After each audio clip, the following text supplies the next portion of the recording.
는 국립공원에 대해 고밀집 탐방로에 대한 예약제를 운영하는 등 선제적 방역 관리에 나서기로 했습니다. 김성우 중앙재난안전대책본부 제2총괄 조정관은 오늘 전국 21개 국립공원의 주요 고밀집 탐방로 27개 구간을 예약제로 운영하겠다고 밝혔습니다. 오늘은 전국이 대체로 흐린 가운데 강원 영동과 영남 동해안에는 비가 내리겠습니다. 또 경기 남부와 강원 영서, 충청, 전북 동부와 영남 서부 내륙에도 비가 오는 곳이 있겠습니다. KBS 제1라디오 뉴스를 마칩니다. 아나운서 박소연이었습니다. KBS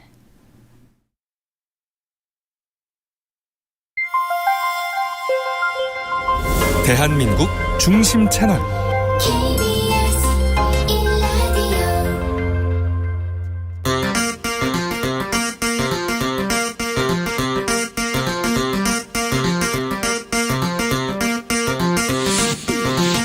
주진우 라이브.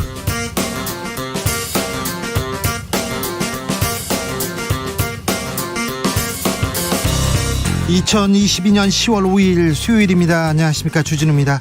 지난밤 강원도 강릉에서 섬광과 함께 큰 폭발음이 여러 차례 들렸습니다.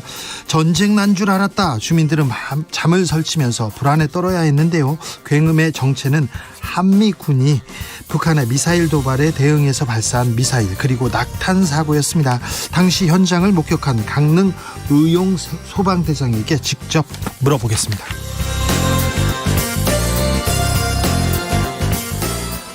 행안부가 대통령의 대선 공약 중 하나였던 여가부 폐지 등을 담은 정부 조직법 개정안 마련하겠다고 보고했습니다. 민주당이 즉각 강한 우려 표했는데요.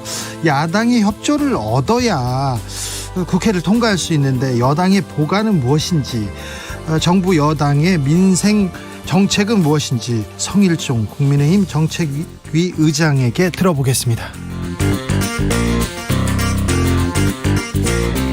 대우조선해양이 하청 노조의 폭력을 동원해서 조직적으로 방해한 정황 공개됐습니다. 영상에는 파업 방해에 동원된 대우조선 직원들이 칼, 가위 등을 소지한 모습까지 담겨져 있는데요. 대우조선해양 파업 현장에서는 어떤 일들이 벌어진 걸까요? 해당 영상을 입수한 뉴스타파 기자에게 직접 들어보겠습니다. 나비처럼 날아 벌처럼 쏜다. 여기는 주진우 라이브입니다. 오늘도 자중차에 겸손하고 진정성 있게 여러분과 함께 하겠습니다. 지난밤 강릉에서 오발사고 소식 들려왔습니다. 놀라신 분들 많았는데요. 미사일 한 발이 군 골프장에 떨어졌다고 합니다. 낙탄 사고라고 하는데 화재가 발생했다고 하는데 강릉 시민들 굉장히 놀란 분들 많았습니다. 외신에서도 거대한 불길 보도했습니다. 지난 밤 사이 여러분에겐 어떤 일이 있었습니까? 그런 일 있잖아요. 가슴 쓸어내릴 만한, 놀랄 만한 일, 꿈에서든 언제든 평온하고 무사한 어젯밤이 돼야 되는데 어젯밤 있었던 일, 그리고요 놀랐던 일 이렇게 보내주시면 좋겠습니다. 샵9730 짧은 문자 50원, 긴 문자는 100원이고요 콩으로 보내시면 무료입니다. 그럼 주진우 라이브 시작하겠습니다.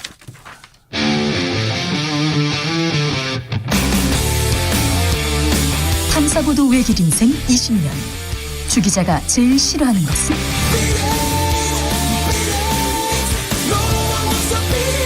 이 세상에서 비리와 부리가 사라지는 그날까지 오늘도 흔들림 없이 주진우 라이브와 함께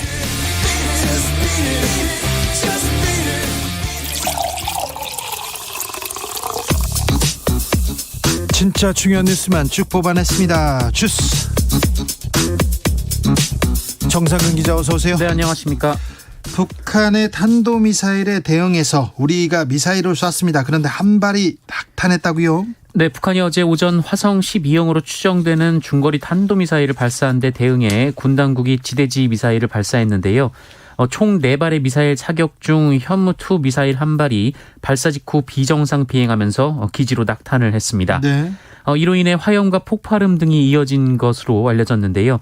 다행히 탄두가 폭발한 것은 아니라고 하고요. 이 추진체의 추진제가 연소하면서 화염이 발생한 것으로 추정이 되고 있습니다. 어젯밤, 그러니까 오늘 새벽 1시쯤 이렇게 벌어진 일입니까? 그때 온라인상은 시끄러웠어요. 그런데 늦게 발표했더라고요. 그렇습니다. 이 군 당국은 오늘 아침에야 이를 발표했는데요. 그 어젯밤 강릉 주민들이 크게 불안에 떨었습니다. 예. 군은 일단 인명 피해는 없었다라고 발표했고요. 정확한 원인은 파악 중이라고 밝혔고요. 놀라신 지역 주민분들께 유감이라고 입장을 표명했습니다. 주민들이 놀라고 이거 전쟁 난 거 아니야 이렇게 우려하고 있는데 군에서 아무리 비밀이 중요하고 그렇다지만 놀란 지역 주민들한테는 빨리빨리 좀 정보를 전해주는 게 맞는 것 같습니다. 강릉 현지 상황 어땠는지 직접 들어보겠습니다. 윤석진 강릉시 강동 의용 소방대장님 안녕하세요. 네, 안녕하세요. 네. 석진입니다. 네, 네. 반갑습니다. 네, 어제 놀라셨죠? 많이 놀랐죠. 폭발음 들으셨어요, 대장님도? 제가 그때 11시입니다. 11시요. 11시에 집에서 TV를 보고 있는데 네. 굉장히 큰 폭발, 평상시 여기서 한 몇 번을 미사일 발사를 했는데 네. 그날따라 유난히 좀 폭발음이 심했습니다. 예. 제가 어제 같은 너무 놀라가지고 바깥을 나갔는데도 그 폭발음을 놀라가지고 문을 닫고 다시 들어왔습니다. 놀라서요. 예, 다시 들어왔습니다, 집으로. 네. 그리고 들어가서 보니 정신이 없었습니다. 네. 그리고는요. 집에 들어와가지고 꼼짝 않고 계셨어요? 아니요. 또 나가셨죠? 바깥에 나가서 네. 옥상에 올라가 보니 예. 공군 18전투 비행단 쪽으로 예. 엄청난 하얀이 쌓여 있었습니다. 그래요? 바로 동영상을 찍었습니다. 네. 네. 지금 저 윤석진 대장님께서 제보해 주신 유튜브 그 영상 어젯밤 네. 화제 영상 유튜브에서 보실 수 있습니다. 그런데요. 예. 군부대 주변에 있으면 이렇게 보통 총소리, 폭격 소리 이런 소리도 들리는데 이번에 좀 훈련 계획 같은 거 미리 공지하지 않습니까? 그걸 마을 리장님을 통해 가지고 미리 문자가 왔었습니다. 체대지들한테. 그래요? 체대지들한테 문자가 왔었습니다. 10시부터 예. 12시 사이에 네. 사격 훈련이 있다고 문자는 왔었습니다. 네. 그런데 좀 평소와는 좀 달랐습니까? 그러니까 놀라서 나오신 거죠? 평소는 미사일을 쏘면은 그냥 뭐랄까 그냥 여기 몇 번 쏘다 보니까 네. 좀 쏘는구나. 좀 심하죠 소음이. 네. 그랬었는데 어제 같은 경우는 전쟁이 난 줄 알았습니다 진짜. 그래요? 예. 폭탄 떨어진 위치하고 저희 집가가 2km밖에 안 됩니다. 그래요? 그러면 그 이웃 주민들도 놀랐을 텐데 놀라서 밖에 다 나와서 이게 무슨 일이야 이렇게 했을 거 아닙니까? 밤이다 보니까 서로 밤 새벽 밤 11시다 보니까 네. 바로 비가 많이 내렸어. 강릉 계속 며칠째 비가 내립니다 지금. 네. 그래서 바깥으로 나올 수 없는 상태고 각자 집에서 네. 계셨죠 그냥. 그래 그래도 옆에 있는 사람한테 물어보고 네. 이건 무슨 일이냐고 물어봤을 텐데 예. 관청이나 군부대에서 이렇게 주민분들한테 이런 사고가 있으니까 걱정하지 마세요 이런 연락이 왔습니까? 일체 없었습니다. 없어서요? 예. 네. 오늘 아침에서야 낙탄 사고다 이런 게 알려졌는데요. 예. 그 낙탄 사고였다 사고가 났구나 이 소식은 아침에 들으셨죠? 그렇죠. 저도 인터넷에서 계속 검색을 해봤는데 네. 안 나오더라고요. 이게 왜 이렇게 안 나오나. 네. 이웃 주민들 조금 불안했다 불만의 목소리도 좀 있을 것 같은데요. 지금 하루 종일 각 언론사도 와가지고 좀 난립니다. 그래요? 예. 알겠습니다. 보통 뭐 군부대 옆에 있으면 훈련이 있는데 이번에는 조금 많이 놀라셨군요. 그러니까 발사체가 산으로 가야 되는 발사체가 예. 거꾸로 뒤돌아서 뒤통수를 천 상태를 다니다 보니까 예. 상당히 놀랐죠. 폭발이 엄청난 폭발이었습니다. 제가 문을 열고 나갔다가 그 폭발음에 문을 닫고 다시 방 안을 들어와서 들어온 상태니까 엄청난 큰 폭발이었죠. 무서웠겠네요. 무서웠죠. 많이 무서웠습니다. 네. 지금은 괜찮으시죠? 민간의 피해는 없죠? 지금 공군 18전투 비행단 측에서 물어보면 아직은 피해가 없는 걸로 알고 있습니다. 그렇습니까? 예. 그 비행단 옆에 골프장 있죠? 예. 골프장이 크지요? 예. 메이플 비치 거기하고 거리가 좀 있고요. 18전투 비행단 체력단장이 따로 있는데 거기하고는 조금 그런 상태입니다. 아무튼 군 간부들은 왜 이렇게 골프 훈련 열심히 하는지 저는 그게 좀 이해가 안 되긴 해요. 네. 모르죠. 네. 아무튼 소방대장님 어제 고생 많으셨습니다. 그리고 또 사실 이런 내용 알려주셔서 감사합니다. 예, 수고하십시오. 예. 윤석진 강릉시 강동의용 소방대장이었습니다. 공주바라기님께서 큰일이었습니다. 그나마 인명피해 없어서 다행입니다. 두꺼비님 사고야 날 수 있어요. 그런데요, 대처가 더 중요한 거 아닙니까? 정말 국민이 안중에 있는지 모르겠습니다 얘기하는데, 어젯밤에 이미 서울에 있는 사람들도 강릉에서 큰 사고가 났다면서 걱정했었어요. 걱정했는데 국민들한테, 그리고 거기 있는 강릉에 있는 시민들한테 알려주지 않아서 그 불안에 하루를 이렇게 떨었을 것 같습니다. 군의 대응에 대해서는 여야 할 것 없이 비판하고 나섰습니다. 네, 국회 국방위 소속의 민주당 의원들은 오늘 낙탄 사고에 대해 윤석열 정부의 안보 공백이 심각하다라고 비판했습니다. 또 완전한 작전 실패이자 늑장 대응이라고 비판했는데요. 네. 국방위 민주당 간사인 장성 출신 김병주 의원은 이 사고에 대한 일체 언급 없이 대응 사격을 잘했다는 식으로 국방부와 합참은 조직적으로 이 사안을 은폐하려고 했다라고 비판했습니다. 권성동 의원도 이 지역, 강릉 지역 국회의원입니다. 한마디 했습니다. 네, SNS에 국민의 혈세로 운용되는 병기가 오히려 국민을 위협할 뻔했다라면서, 게다가 군이 시민들에게 재난 문자 하나 없이 이 무작정 엠바고를 취한 것은 무책임한 처사라고 비판했습니다. 네, 정부 여당에서도 무책임한 처사라고 비판하고 나섰습니다. 고등학생의 풍자만화 한 편이 굉장히 큰 화제를 낳고 있습니다. 화제는 더 커지고 있는데 문체부가 지원금을 끊겠다고 나섰습니까? 네, 최근 한 고등학생이 그린 윤석열차라는 제목의 대통령 풍자 만화가 네. 한국만화영상진흥원이 주최한 전국 학생 만화 공모전에서 2등 상인 금상을 차지해 전시된 일이 있었습니다. 그래서 문체부가 뭐라고 합니까? 문체부는 행사 취지에 어긋나게 정치적 주제를 다룬 작품을 선정하고 전시했다라며 이 진흥원에 대해서 엄중 경고한다라고 밝혔는데요. 아니, 풍자 만화인데 고등학생이 풍자하겠다고 한 건데 이걸 가지고 뭐 지원금을 끊겠다 이렇게 얘기합니까? 이게 고등학생하고 지금 싸울 일인가, 이런 생각도 드는데요.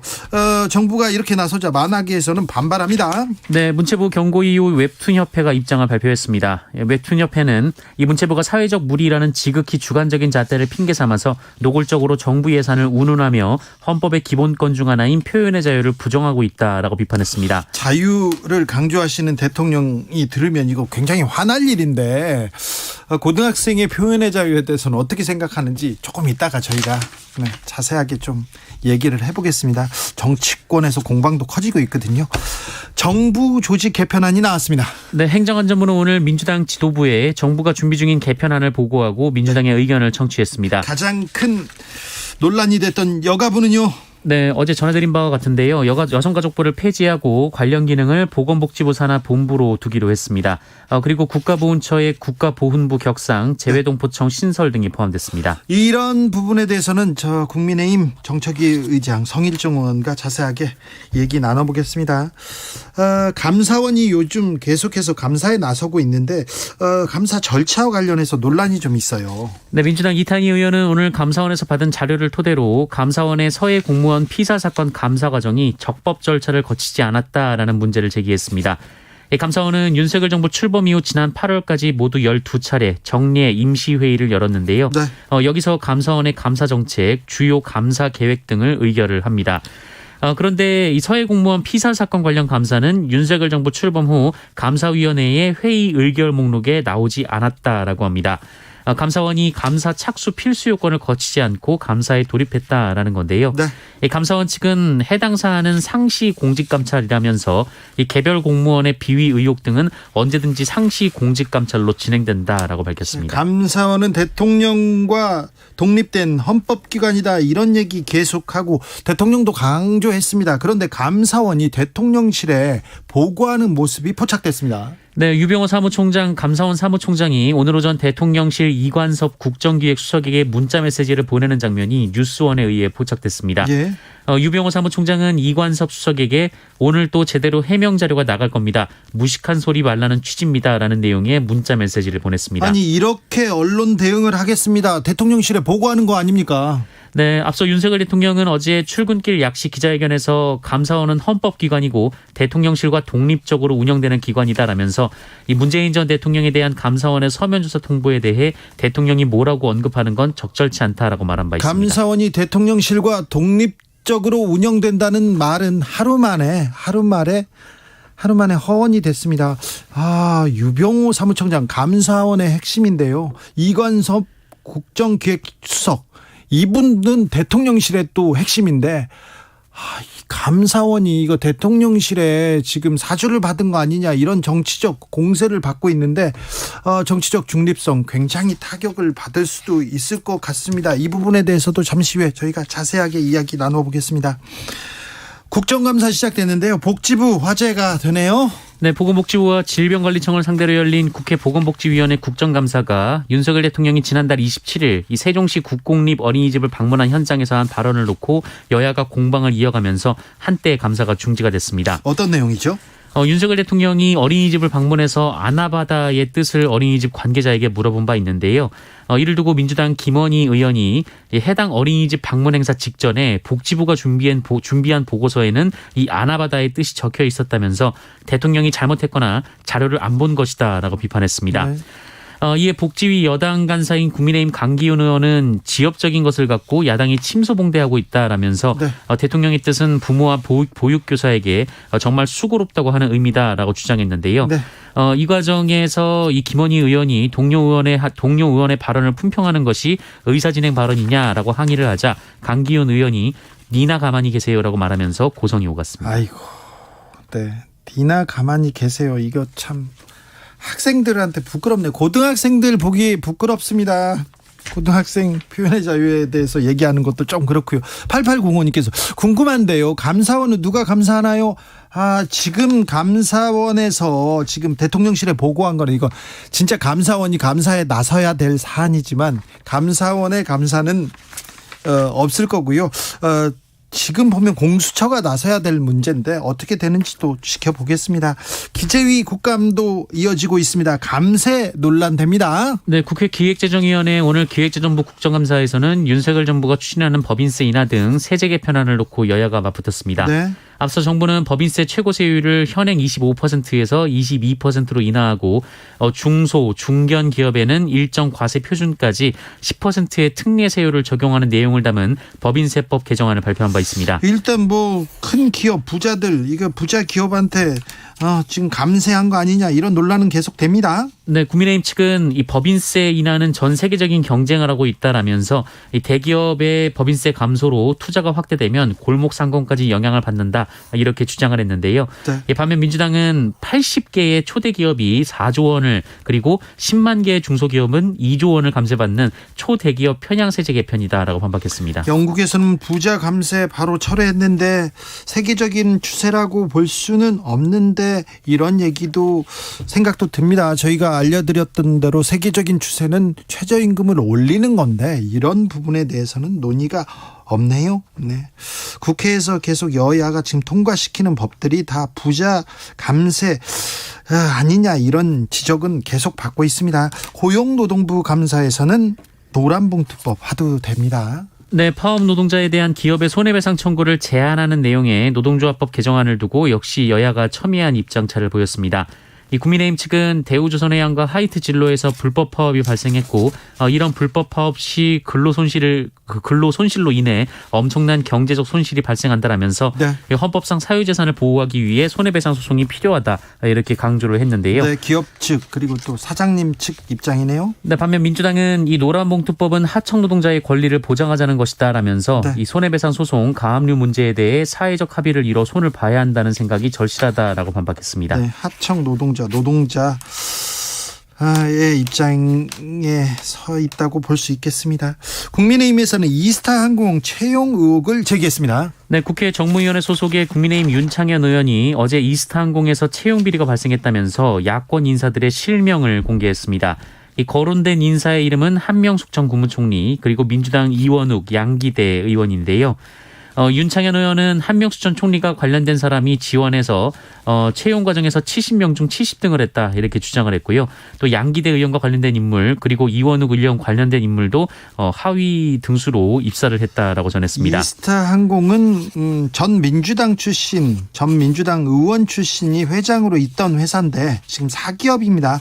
그런데 이 관련자들 입장 나왔습니까? 네, 양기대 의원은 취업 청탁을 한 적도 없고 또 윤창현 의원이 취업 청탁 대상자로 지목한 사람을 알지도 못한다라고 했고요. 알지 못한다고요? 네, 면책 특권 뒤에 숨어서 비겁하게 정치적 공세를 하지 말라라고 비판했습니다. 네. 민주당 정무위 간사를 맡고 있는 김종민 의원도 모두 인사청탁을 한 적이 없을 뿐더러 그 대상자와 전혀 아는 사이가 아니라고 한다라고 했고요. 한 달 전에 이 사안을 몇몇 언론사에서 취재했으나 나온 것이 일체 없어 보도를 하지 못했다라고 설명했습니다. 국감 과정에 지금 국회의원이 얘기를 하면 의혹을 폭로하면 언론이 따라가서 기사를 쓰는 그런 구조가 지금 형성돼 있는데 일단은 일체 보도를 하지 못하던 내용을 국민의힘 의원이 지금 먼저 얘기하고 기사 쓴 거 아니냐 이렇게 민주당 쪽에서는 지금 반박하고 있습니다. 지켜보시죠. 가짜 휴대폰을 맡기고 편의점에서 1,500만 원 상당의 담배를 훔친 40대가 있습니다. 어떻게 이게 가능합니까? 네, 전국의 편의점을 돌면서 가짜 휴대폰을 맡기고 1,500만 원 상당의 담배를 훔쳐간 40대가 구속이 됐습니다. 이 남성은 대구와 대전 등 편의점에서 담배를 구입한 뒤 계산을 하는 대신 이 모형 휴대폰을 맡기는 식으로 범죄를 저질렀습니다. 많게는 한 번에 70만 원 상당의 담배를 가져가는 등 20차례 넘게 담배를 가로챈 혐의를 받고 있는데요. 예? 주로 10대 후반에서 20대 초반 나이대의 직원들이 일하는 편의점을 범행 대상으로 삼았습니다. 아무래도 사회 경험이 많지 않은 분들이 상대로 범행을 저지르는 게 더 수월하다 이렇게 판단한 것으로 보이고요. 이 범행에 사용된 모형 휴대폰 자체도 매장에서 훔친 것이라고 합니다. 경찰은 지난 7월 이 편의점에서 신고를 받고 수사에 착수해서 2달여 만에 이 남성을 검거했고요. 현재 여죄를 수사 중에 있습니다. 가짜 휴대폰을 맡겨요. 그리고 담배를 달라고 해서 훔쳐서 달아났다고요. 1,500만 원어치요? 이거 영화 같은 일이 편의점에서 벌어졌네요. 이게 어떻게 가능하지? 참 신기하네요. 대학은 재정난입니다. 특별히 지방 대학은 소멸된다 이런 얘기도 계속 나오는데 총장님들은 돈을 많이 받고 있네요. 네, 학령 인구 감소 등으로 재정위기에 처한 사립대 총장들이 평균 1억 6천만 원의 고액 연봉을 받고 있다고 안민석 민주당 의원과 서울신문이 밝혔습니다. 최고 연봉은 경기도 양주에 있는 경동대 총장이었는데요. 4억 3천만 원이었다고 하고요. 그래요? 4년제 사립대 중 4억 원 이상이 2곳, 3억 원대가 4곳, 2억 원대가 17곳이었고 나머지도 1억 원을 넘었다라고 합니다. 4억 원대만 알려주세요. 네, 경동대 총장이 4억 3천만 원, 백석대 총장이 4억 2천만 원이었습니다. 백석대 총장이요? 네. 그리고 이 부실대학 총장들도 억대 연봉을 받았는데요. 운영 부실로 인해서 교육부가 재정 지원 제한을 한 대학들 중 자료란 제출한 곳들의 이 총장 평균 연봉이 1억 1천만 원이었다라고 합니다. 총장님들은 돈을 많이 받아야 되는데 지방대 또 좀 재정난이 있는 대에서도 많이 받는군요. 코로나 상황 어떻습니까? 네, 오늘 코로나19 신규 확진자 수 34,739명이 나왔습니다. 어제보다 2배 이상 늘었는데요. 휴일 검사 건수 감소 영향이 끝났기 때문으로 보이고요. 다만 일주일 전과 비교하면 1,400여 명 정도 줄었습니다. 위중증 환자 333명으로 어제보다 20명 줄었고요. 사망자는 16명 나왔습니다. 주스 정상근 기자와 함께했습니다. 감사합니다. 고맙습니다. 어젯밤 안녕하셨습니까? 지난밤 어떤 일들이 있었습니까? 어떤 꿈 꾸셨습니까? 물어봤더니요. 많은 분들이 대답하고 있습니다. 정충용님께서 어젯밤에요. 복권에 당첨돼서 시골 고향에 전액 기부하는 꿈 꿨습니다. 전액 기부 이거 훌륭하네요. 저도 로또 이게 6개짜리인가요? 간밤 꿈에 6개 숫자가 그대로 나오는 거예요. 그래가지고 제가 그걸 기억했다가 제가 아무한테도 말 안 하고 가서 샀지요. 네, 6개 그 머릿속에 탁탁 찍어주는 거예요. 그래가지고 샀죠. 한 숫자도 못 맞더라고요. 안 맞아요. 네. 1224님께서 지난밤 20여 년 만에 수능을 치렀습니다. 시험 보는 꿈. 이거 싫은데. 싫은데. 야근 끝내고 와가지고 집에서 잠들었는데 수능을 치르는 꿈을 꿨어요. 잠에서 깨어나서도 목걸이 송연합니다. 진짜 시험 꿈이 싫어요. 네. 3660님 세월 가는 줄 모르고 가을 하늘만 넉넉고 있다가 아들 학원비 납부가 한참을 지난 거예요. 이제 알고 땀났습니다. 지금 내면 되죠. 이건 내면 되죠. 공과금 그거 제때 내야 되는데 왜 이렇게 지나가서 이렇게 또 이제 플러스 해가지고 내는 건지 그런 사람도 꼭 있어요. 네. 3123님, 이틀 전 밤에 비 내리면서 천둥 쳤는데요. 주차해 둔 차량 경보가 울려서 깜짝 놀라서 뛰어내려갔더니요. 저 말고 주민 몇 분이 내려오셔서 어색하게 인사하고 올라왔습니다. 놀라고 어색했습니다. 아, 네. 그랬군요. 4988님, 어젯밤에 잠을 한숨도 못 자고 뜬 눈으로 밤을 새웠습니다. 오늘 위 대장 내시경 하는 날이었는데 혹시나 잘못될까 봐서요. 오늘 검사 결과 모두 정상이라는 말을 듣고 안심했습니다. 이거 건강검진 이렇게 날짜 잡아놓잖아요. 그러면 어디가 아프고 힘들고 막 그렇죠. 코로나 검사도 있잖아요. 검사하러 갈 때는 너무 아프고 온 것 같아, 힘들 것 같아. 그러다가 양성이 아니고 음성입니다. 그러면 뭐 씻은 듯이 이렇게 낫는 경험은 다 있죠. 네, 저도 그렇죠. 3272님, 저희 신랑은요 결혼 8년 동안 단 한 번도 욕 비슷한 것 한 적이 없는데요. 요즘 뉴스에 댓글까지 쓰기 시작하더니 어젯밤 자다가 팔을 막 저어가면서 화를 내고 잠꼬대를 해가지고 깜짝 놀랐습니다. 그래서 꿈에서도 비속어를 쓰지는 않으셨군요. 네, 훌륭하십니다. 네, 교통정보센터 다녀오겠습니다. 윤하영 씨. 네, 고속도로는 퇴근길 정체가 빠르게 늘고 있습니다. 수도권 제수단고속도로 일산에서 판교 방면, 시흥부터 송내까지 막히고요. 경기 동쪽 판교 방면으로도 구리요금소에서 광암터널까지 정체고요. 더가 송파부터 판교까지 어렵습니다. 경부고속도로 서울 방향 북천안에서 입장까지 막히고요. 남사 진위에서 동탄까지 속도를 줄입니다. 더가 수원과 서울 요금소부터 6km씩 밀리고요. 도심에서는 양재를 시작으로 한남까지 길게 어렵습니다. 서해안고속도로 서울 쪽 정체도 늘었는데요. 평택 분기점에서 팔탄 분기점까지 12km 정체고요. 이후로 매송과 광명역을 시작으로 5km씩 속도를 줄입니다. KBS 교통정보센터였습니다.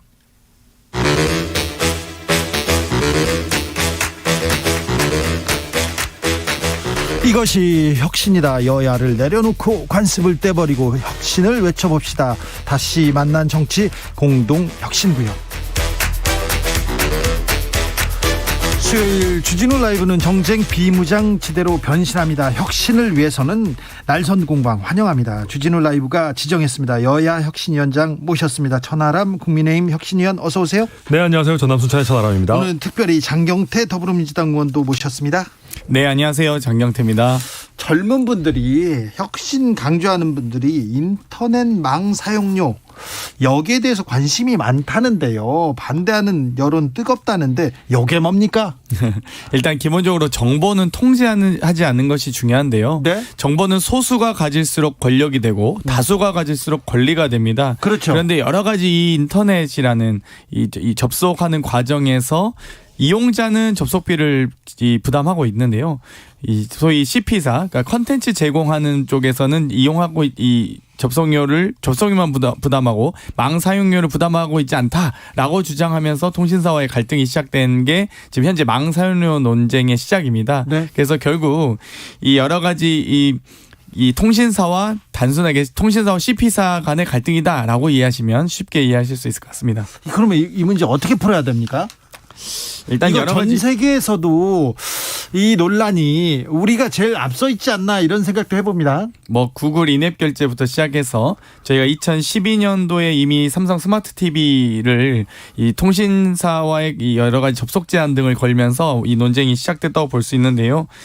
아무래도 우리나라의 CP사가 외국의 이 인터넷이 연결됐다고 해서 외국의 통신사의 어떤 비용을 망 사용료를 내지 않고 있듯 외국의 CP사도 국내 통신망에 연결됐다고 해서 내도록 하는 것이 과연 온당한지 이런 논쟁이 좀 있을 수 있고요. 네. 두 번째는 제가 어제 국정감사에서 제가 과방이라서 지적했듯이 과기부가 그러면 망 사용으로 인한 이 통신사의 부담이 얼마나 되는지 또 통신사의 설비 투자 비용이 얼마나 되는지 또 이런 이 통신사 이 CP사들의 이 과다한 이용으로 인해서 어떤 통신사들에게 부담이 이루어지는지에 대해서 명확하게 실태조사가 있어야 되는데 그런 실태조사가 지금 제대로 이루어지고 있지 못합니다. 물론 민간 회사의 계약 관계이기 때문에 공개하지 못하는 부분도 있을 수 있으나 어찌되건 입법으로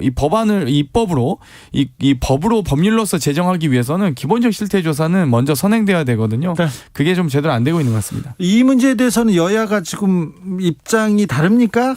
아니면 뭐 의견을 모으고 있습니까? 그러니까 사실 저희 같은 경우는 그러니까 이게 원래 그 민주당에서 예. 원래는 망사용료 그 글로벌 CP들에 대해서 부과해야 된다. 뭐 넷플릭스라든지 유튜브라든지. 그 돈은 여기서 다 벌어가면서 왜 사용료 안 내? 이런 얘기가 있었죠. 그렇죠. 그래서 이제 약간 그 국내 기업에 대한 역차별이다라는 프레임으로 민주당에서 좀 강하게 이제 망사용료 부과해야 된다라고 이제 드라이브를 거셨었는데 네. 지금 저희 당의 입장보다는 이제 저희 정부의 입장은 지금 문체부에서는 이게 국내 CP가 해외에 진출하는데도 부담이 될 수가 있다. 네. 그리고 이게 지금 당장 이걸 입법으로 손을 대야 될 정도로 시급한 사안인지 잘 모르겠다라는 입장을 취해서 저희 국민의힘과 윤석열 정부는 약간 신중 검토 의견입니다. 그래서 네. 오히려 지금 장경태 의원께서 잘 지적해 주셨듯이 민주당 내에서 최근에 이제 이 망사용료에 대한 어떤 관심이 뜨거워지고 또 이재명 대표께서도 좀 새로운 검토가 필요하다라는 입장을 내비치고 나서 좀 이슈가 되고 있는 그런 상황으로 저희는 이해하고 있습니다. 뭐 민주당이라고 또 지칭하시긴 좀 어려운 것 같고요. 어찌되었건 이 문화 콘텐츠를 여러 문화 콘텐츠를 전 세계에 퍼뜨려야 되는 또 이 한류 열풍을 불어일으키기 위해서 노력해야 되는 문체부의 입장과 또 여러 가지 외국 기업의 특히 요즘 이제 외국 CP사들의 트래픽이 급속도로 증가하고 있기 때문에 이 과다한 어떤 통신 이 어떤 트래픽 제한들을 걸어야 되는, 그러니까 부담을 안아야 되는 통신사 입장도 있습니다. 있기는. 근데 다만 과연 이제 그 통신사가 가져야 될 부담을 온전히 대한민국 국민들이 다 이용 요금으로 져야 되느냐, 이 부분은 조금 논쟁이 있을 수 있습니다. 어찌됐건 외국 기업의 이 CP사들이 컨텐츠 제공사들이 많은 수익을 거두고 있고요. 그 과정에서 이 많은 트래픽 발생으로 인한 요금은 결국 대한민국 국민에게 전가되는 겁니다. 그래서 저도 매우 조심스러운 입장일 수밖에 없습니다. 조현수님이 망 사용료 때문에 이용자만 비용이 증가하고 서비스 질은 낮아지고 있어요. 이런 지적도 있습니다. 좀 현명하게 풀어야 될 텐데 아무튼 뭐 인터넷 기업들이 돈을 많이 버는 거는 맞는데요. 세금도 좀 많이 냈으면 하는 입장이기도 합니다. 아무튼 이용자들한테 부담을 전가해서는 안 되죠. 자, 어젯밤에 이게 미사일 대응 사격을 하다가 조금 사고가 있었던 것 같습니다. 그런데 밤새 정부나 국방부에서 아무 얘기도 안 해줘서 그 강릉 주변에 있는 분들은 굉장히 불안해하시고 인터넷에서도 불안하다 이런 사람들이 좀 많았어요. 네, 현무2가 이제 좀 제대로 발사가 안 돼가지고 아마 그 공군 부대 내로 이렇게 낙탄하는 사고가 있었던 것 같습니다. 그러니까 여기에 대해서 엠바고를 설정할 수도 있습니다. 왜냐하면 이게 이제 군사 기밀에 관한 문제일 수 있죠. 네. 근데 그렇다 하더라도 군사 기밀은 누설하지 않으면서도 우리 강릉에 계시는 시민분들한테 뭐 재난 문자를 보낸다든지 좀 적절한 방법으로 어떤 뭐 폭발이 있었지만 인명 피해는 없고 우리 시민분들 큰 걱정 안 하셔도 된다. 우리가 뭐 조금 더 뭐 온전한 사실이 밝혀지는 대로 공개를 추가적으로 하겠다. 이렇게 해서 좀 안심시켜드리는 조치가 있었으면 더 낫지 않았을까 하는 생각이 저도 들고요. 네. 이런 점을 강릉을 지역구로 두고 계시는 저희 권성동 전 원내대표께서도 지적을 하셨더라고요. 그래서 저도 뭐 같은 의견입니다. 현무2는 최첨단 미사일 아니겠습니까? 그러면 이 미사일의 낙하로 인한 폭발 사고가 있었을 경우에 이 폭발의 범위라든지 최소한 화재 범위를 먼저 파악을 해서 어떻게 시민들이 안전하게 대피하실 수 있을지를 먼저 정부가 나서서 여러 재난과 이런 위기 상황에 대한 경보가 제대로 이루어져야 되는데 전혀 없었습니다. 뭐 지난 수해에서도 봤듯이 국가의 어떤 위기 관리, 어떤 위기 경보 이런 시스템들이 제대로 작동하지 않는 것 같아서 매우 우려스럽고요. 만약 이게 강릉 지금 시외라서 다행이지. 만약 강릉 시내에 떨어졌으면 엄청난 인명 피해가 났었을 겁니다. 파도가 터졌으면 진짜 큰일 날 뻔했죠. 네. 그래서 저는 이 폭발과 화재 범위를 정확하게 파악하고 미리 시민들에게 대피 경보를 했어야 된다 봅니다. 알겠습니다. 저는 군에서 엄청나게 골프장을 많이 가지고 있어요. 그래가지고 군이 왜 이렇게 골프 훈련을 열심히 하나 이렇게 비판적인 입장이었는데 이번에는 그 낙탄 사고가 그 골프장에 떨어져가지고 참 다행이긴 합니다. 인명피해가 없어서 다행이라는 얘기입니다. 아무튼 강릉 지역구로든 권성동 의원도 재난 문자 하나 없었다면서 좀 비판했습니다. 2010년이었던가요? 연평도 포격 사건이 있었어요. 북이 연평도로 이렇게 미사일을 발사하자 우리도 대응 사격을 했는데 대응 사격을 다른 곳으로 한 거예요. 대응 사격 엉뚱한 곳으로 해가지고 또 그쪽에서 추가 좀 약간의 좀 논란이 있었고 연평도 그리고 또 훈련하다가 실제 상황인 줄 착각해가지고 포탄을 비무장지대에 잘못 쏘아가지고 대형 오발 사건을 일으킨 적도 있었는데, 아무튼 이번도 군이 조금 이번 기회를 좀 배워서 이번 기회를 좀 타산지석으로 삼아서 다음번에는 좀 시민들, 국민들을 우려는 조금 줄여줘야 될 것 같습니다. 네, 대응 사격도 좋고 훈련도 다 좋은데, 네, 벌벌 밤새 떨었다고 합니다. 부천으로 가보겠습니다. 윤성 열차라는 만화를 풍자 만화 대회에서 고등학생이 그렸어요. 풍자라는 게 뭡니까? 그런데 이걸 가지고 왜 이렇게 문체부에서는 즉각 뭐 예산을 깎겠다고 이렇게 진지하게 나옵니까? 네, 저도 이거를 뭐 저희가 이렇게까지 엄중 경고할 일은 아니라고 생각하는데요. 다만 저는 문체부 입장도 일부 이해가 가는 것이 작품에 대한 문제 제기를 하는 것은 아니고 만화영상진흥원에 대한 문제 제기를 하는 거다라고 문체부는 설명하고 있습니다. 네. 그러니까 이게 저는 만화영상진흥원이라는 곳이 약간 문체부를 약간 속인 면이 있다고 보는 게, 거기서 문체부에다가는 정치적인 색채를 빼고 뭐 명예훼손적인 내용을 빼고 진행하겠다라고 해서 예산을 받아간 모양이에요. 근데 실제 이런 공모를 하거나 작품을 선정함에 있어서는 정치적인 색채를 반영해가지고 선정을 했다는 거죠. 그래서 문체부 입장에서는 좀 억울하다라고 생각할 수 있을 것 같습니다. 근데 다만 여기서 저는 한 발자국 좀 더 나가서 보면은, 풍자 만화를 공모를 하면서 정치적인 색깔을 뺄 거를 요구를 할 수가 있는 건가? 그러니까요. 네, 그러니까 풍자라는 게 기본적으로 정치적인 색깔이 다 당연히 들어가는 거잖아요. 정치나 아니면 강자, 권력자를 비꼬는 게 풍자의 거의. 그럼요. 이게 만화에 발전한 그 어떤 사회적인 배경이나 예술적인 배경이 사실 그런 거잖아요. 이게 이제 예를 들면 그렇게 봅시다. 뭐 망사용료 아니면은 뭐 저출산 뭐 고령화 이런 거에 대해서 정부가 제대로 대응을 하지 않고 있다라는 걸 풍자했다 칩시다. 네. 그럼 정치적인 겁니까? 아닌 겁니까? 그러니까 우리 사회의 영역에서 완전히 정치적인 것을 다 발라낼 수는 없어요. 네. 저는 애당초 우리 문화체육관광부가 특히나 문화를 관장하는 부서인 만큼 정치적인 걸 발라내고 풍자 만화를 그려라, 이런 좀 불가능한 미션 임파서블은 좀 안 줬으면 좋겠다라는 생각이 있고, 좀 더 쿨하게 대응했으면 좋겠습니다. 대통령 역설 의혹을 보도했더니 언론사를 탄압하질 않나? 또 여러 풍자 패러디 웹툰을 고등학생이 공모했다고 해서 이 만화진흥원에 엄중히 경고하는, 또 예산 삭감 등을 경고하는 이런 부분들이 참 문체부가 전 제정신인가 이런 생각이 들고요. 결국 이 장난감 열차를 패러디한 풍자 만화 아니겠습니까? 그러면 우리 천하람 혁신위원께서도 보실 때 무슨 의미로 받아들이셨습니까? 결국 표현의 자유라는 건 관객의 몫입니다.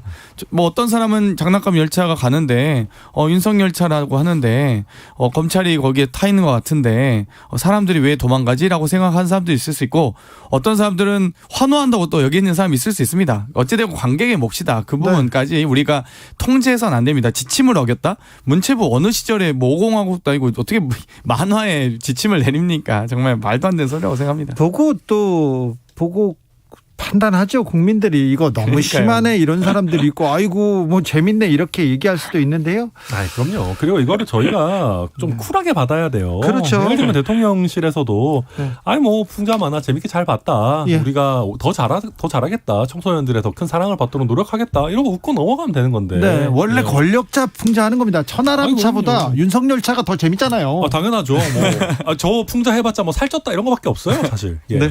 할 거 많아요. 네, 그래도 조금 권력자를 하는 건데, 윤석열 대통령도 예능 프로그램에 나와가지고 정치 풍자는 프로그램의 권리다 이렇게 말한 바 있습니다. 항상 자유를 외치는 분이신데 윤 대통령의 생각과는 달리 지금 문체부에서 이게 가는 것 같습니다. 과잉 충성 경쟁 하고 있는 느낌입니다. 문체부 장관을 중앙일보 기자 출신이 장관을 하고 계신데 이런 부분 잘 알 텐데. 그럼요. 왜? 게다가 또 언론인 언론의 출신이 자유. 참. 네, 그럼 신문사 만평, 만화 만평 이런 거 다 통제하고 지침하고 풍자 제재하고 해야 됩니다. 이 카툰이 문제가 되니까 지금 이 학생이 재학 중인 학교로 욕설 전화가 그렇게 걸려오는데, 이거 그러면 안 됩니다. 어른이라는 사람이 고등학생하고 지나가다가 싸우다니요. 이게 또 그럴 일 아닙니다. 그러면 안 됩니다. 자, 그런데요. 여가부는 폐지할 것으로 보입니다. 정부 조직 이렇게 개편하겠다 이렇게 나옵니다. 민주당은 어떻게 봅니까?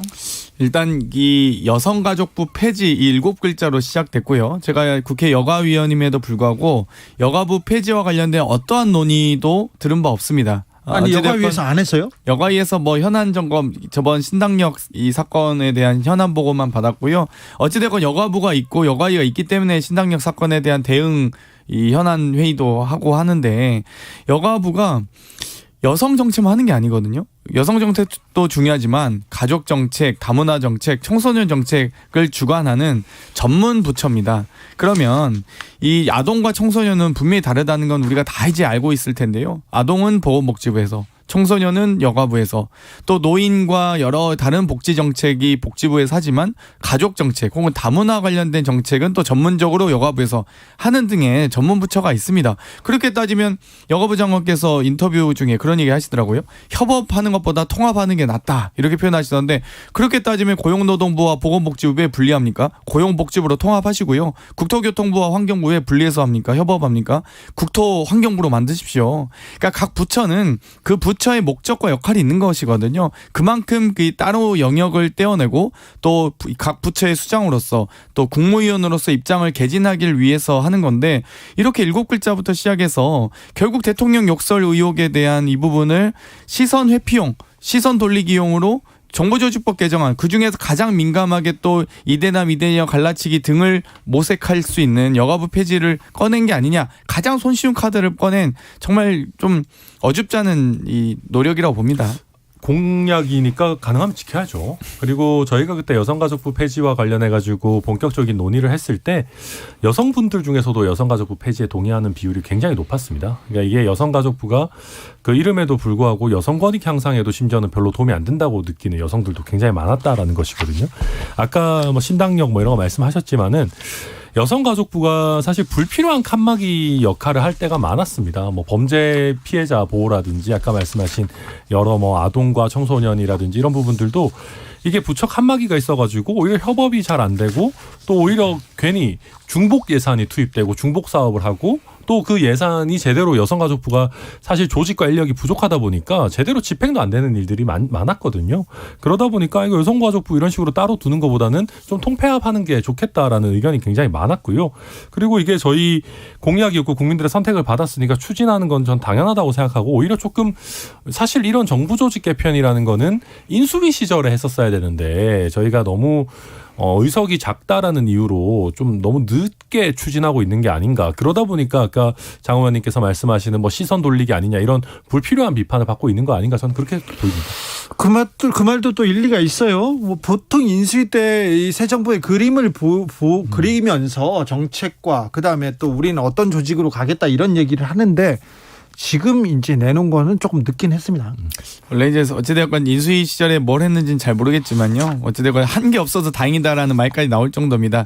그래도 유일하게 이 대통령실 이전 등의 문제가 있었지만. 네. 근데 예를 들면 이 여가부의 여러 가지, 예를 들면 신당역 사건이 일어났을 때 그럼 긴급 현안 회의를 어디서 해야 됩니까? 전하람 위원께서. 법무부에서 하면 되죠. 아, 법무부에서 하면 됩니까? 법무부에서 범죄 피해자 보호를 하고 있는 곳이니까. 검찰을 모시고 이 관련 대책회의를. 법무부에 검찰만 있는 것은 아니고, 그리고 검사가 실제로 범죄 피해자 구제하고 가해자를 뭐 재판에 넘기고 중요한 역할을 하는 곳이죠. 네, 꼭 여가부만 할 수 있는 일은 아니죠. 이 정부에서는 법무부에서 다 할 수도 있어요. 법무부가 이제 그렇지는 인사검증도 않죠. 하시니까요. 근데 인사검증에 대한 책임은 왜 그 주무부처 법무부 장관이 안 지는지 모르겠어요. 아니 뭐 그것도 책임 또 질 일이 있으면 지겠죠. 2014님께서 네. 공약이라고 지켜야 된다고 하셨는데 공약이라고 전기요금 가스비 안 올린다고 공약했는데 그것도 좀 지켜주세요 얘기합니다. 이제 또 올리실 것 같던데 올해 말에 전기요금, 가스요금. 가스요금 같은 경우 진짜 너무 많이 올라서 뭐 네. 그렇긴 합니다만은, 그러니까 이게 저는 모든 것이 다 태도의 문제라고 생각해요. 그러니까 공약 현실적으로 못 지키는 부분들이 있겠죠. 네, 근데 네. 공약 못 지킬 때도 좀 누군가 책임 있는 사람이 나와가지고 정말 죄송하다, 저희가 가능하면 지키려고 했는데 네. 이러이러해서 좀 인상폭을 최소화했다라는 걸 좀 제대로 설명이라도 하고 좀 국민들께 양해를 구했으면 좋겠습니다. 춘천의 철아람 변호사님 엄청 춘천 아니고 춘천은 다 깔리고요. 엄청 예, 예. 엄청 순천만 바쁘시네요. 정원이 순천 순천입니다. 순천. 예, 네, 노경준님 순천입니다. 순천에서 왔다 갔다 합니다. 0306님 천하람 혁신위원 같은 분들 국민의힘에 임에 좀 많았으면 협치도 가능하고 우리나라 정치 수준 높아질 것 같습니다. 그러니까요. 4936님 장경태 의원님 오랜만입니다. 자주 출연해 주세요. 얘기합니다. 장경태 의원님 팬들이 지금 많이 왔어요. 고맙습니다. 네. 또 망사용료 요새 또 엄청 그래가지고 예. 젊은 지금 천하람 혁신위원 같은 분들만 국민의힘에 많으시면 정말 좀 정치가 발전적으로 될 텐데 아유, 자꾸 윤핵관 분들이 많아요. 윤리위원회에서 징계 주려고 하시니까 그게 문제예요. 아유, 저랑 또 윤핵관을 갈라치려고 하지 마시죠. 그렇죠. 또 그런 생각도 드네요. 천하람 변호사한테 또 물어보겠습니다. 네. 자, 감사원에서 문재인 대통령한테 서면 조사 받아라 이렇게 왔는데 이렇게 네. 쓱 들어왔는데 이 부분은 어떻게 보세요? 저는 이게 참 일관성의 문제입니다. 그러니까 우리가 대통령이 왕이 아니고 전직 대통령이 왕이 아니니까 감사원이 필요하면은 자료 요구청도 할 수 있죠. 그런데요. 근데 이제 저희가 이런 부분에 있어서 좀 내로남불하는 것처럼 비춰지는 부분은 대통령에게 저희가 과잉 충성하는 면들이 사실 보입니다. 그리고 이번에 윤석열차 이런 논란들도 네. 보면 우리가 우리 대통령은 왕처럼 취급하려고 노력하면서 퇴임한 상대 진영의 대통령은 또 너무 가볍게 다루고 있는 것 아니냐 하는 비판을 스스로 자초하는 면이 있어요. 근데 그와 별개로 우리나라 같은 경우는 전직 대통령이 성역이 아니라는 것이 매우 뚜렷하게 선례가 남아 있는 나라입니다. 그래서 뭐 감사원에서도 아마 그 박지원 원장이나 서른 원장이나 이런 분들에 대해서도 뭐 어떻게 보면 조사도 하려고 하고 했는데 그분들이 좀 잘 협조도 안 하고 또 결국은 최종적으로 보고를 받고 결정을 내리시는 분은 또 대통령이셨다 보니까 대통령에 대해서 물어보자라는 판단을 했다고 보고 저는 뭐 그건 충분히 할 수 있는 판단이라 생각합니다. 뭐 공정한 수사, 성역엄 수사 매우 중요하다고 생각하고요. 뭐 전직 국정원장들께서 이 수사에 협조 안 하셨다고 하는데 뭐 지금 윤석열 정권의 검찰이 뭐 협조한다고 안 한다고 뭐 안 할 분들입니까? 7만 8천 원 가지고 130여 차례 압수수색도 하는 분들이니까요. 어찌되었건 이 여러 가지 최소한의 이 성역 없는 조사 라고 한다면 그리고 대통령까지 멀리 갈 필요도 없습니다. 김건희 여사에 대한 수사만 제대로 해주셨으면 좋겠습니다. 네, 뭐 당연히 저희 쪽 사람들에 대한 수사도 더 엄격하게 해야 된다고 생각하고요. 근데 제가 네. 말씀드린 거는 수사 외에도 감사원에서도 전직 국정원장들에 대한 뭐 아마 감사 자료 요청 뭐 이런 것도 예. 하고 질의도 하고 그랬을 텐데 그런 부분들도 좀 잘 협조해 주시는 게 좋지 않겠나 그렇게 생각합니다. 어제 대통령이 출근길에 감사원 독립 운영되는 헌법기관이다. 대통령실과 독립적으로 운영되는 기관이다. 이렇게 대통령이 언급하는 건 적절치 않다. 이렇게 얘기하고 들어가셨어요. 언론적인 얘기고 맞는 말입니다. 맞는 말씀이죠. 그런데 오늘 감사원 사무총장하고 대통령실 국정기획수석하고 문자 메시지를 보냅니다. 무식한 소리 말라는 취지입니다. 이렇게 보고하더라고요. 언론 관련된 내용을. 매우 부적절한 행동입니다. 뭐 두 사람이 뭐 원래 어떤 친분 관계가 있고 어떤지 저도 뭐 모르겠습니다만은 감사원의 사무총장이 대통령실에 있는 수석하고 왜 문자를 해요? 문자하면 안 되죠. 그리고 설령 원래 친구 사이라고 해도 조심해야 되는데. 조심해야 되는 사이인데 그렇게 하면 안 되는데요. 그럼요. 감사원에서 보도자료 내는 거를 왜 대통령실에다가 알려줍니까? 저는 뭐 매우 부적절하다 생각합니다. 감사원은 헌법기관 아니겠습니까? 검찰총장의 임기는 검찰청법이 정하지만 감사원장의 임기는 헌법이 정하고 있습니다. 그만큼 이 자체성과 독립성이 매우 중요한 감사원의 기관의 성격이 있는데요. 이 오늘 해명자로 나갑니다. 뭐 이 친분과 관계없이 어찌되었건 이 업무를 누설하고 여러 가지 공무상 기밀에 해당할 수도 있습니다. 이걸 청와대와 공유한다. 감사원의 사무총장이 정말 문제가 있다. 내통하고 있다고 볼 수밖에 없다고 보고요. 이렇게 된다면 감사원장을 비롯한 감사원 전체적인 감사가 더 필요할 때가 아닌가. 감사원이 감사받아야 될 때입니다. 지금 상황은. 사실 감사원이 지금 감사에 지금 적극적으로 나서고 있는데 대통령실과의 유착 관계가 이렇게 드러나는 거는 대단히 부적절하고요. 그리고 이게 저희가 보면 뭐 저희는 아니죠. 제가 감사원 직원 아니니까. 근데 좀 오해 살만한 일들이 자꾸 쌓이면 안 됩니다. 감사원은 말씀하신 것처럼 독립성과 중립성이 유지되는 것도 중요하고 실제 국민들께서 유지된다고 믿으시는 것도 굉장히 중요합니다. 그 부분 중요해요. 근데 뭐 감사원장과 사무총장이 국회에 나와가지고 자꾸 무슨 뭐 감사원이 정부 대통령실을 대통령의 국정을 지원하는 기관이다라는 발언을 쓰셨죠. 그것도 사실 굉장히 부적절한 발언이잖아요. 말도 안 되는 짓. 아니 뭐 소금 같은 역할을 한다 뭐 그런 취지인지는 모르겠습니다만은 부적절하고 게다가 지금 이런 식으로 문자까지 주고받고 있다라고 하면은 굉장히 불필요한 오해를 살 수밖에 없고요. 특히 저희 당 입장에서 굉장히 아쉬운 것은 실제 최재현 감사원장 같은 경우는 저희 대통령이 임명한 분도 아닙니다. 문재인 전 대통령이 임명했습니다. 그래서 나름대로 어떻게 보면 되게 객관성 있게 독립성 있게 잘 좋은 이 뭐랄까 적절한 긴장과 그 균형을 유지하면서 갈 수 있는 사이인데 이런 식의 오해가 쌓이니까 좀 굉장히 답답하고 좀 이런 오해는 좀 빨리 좀 끊어내야 된다 생각합니다. 그래야죠. 자꾸 오해 살리를 합니다. 이거 대단히 부적절합니다. 네.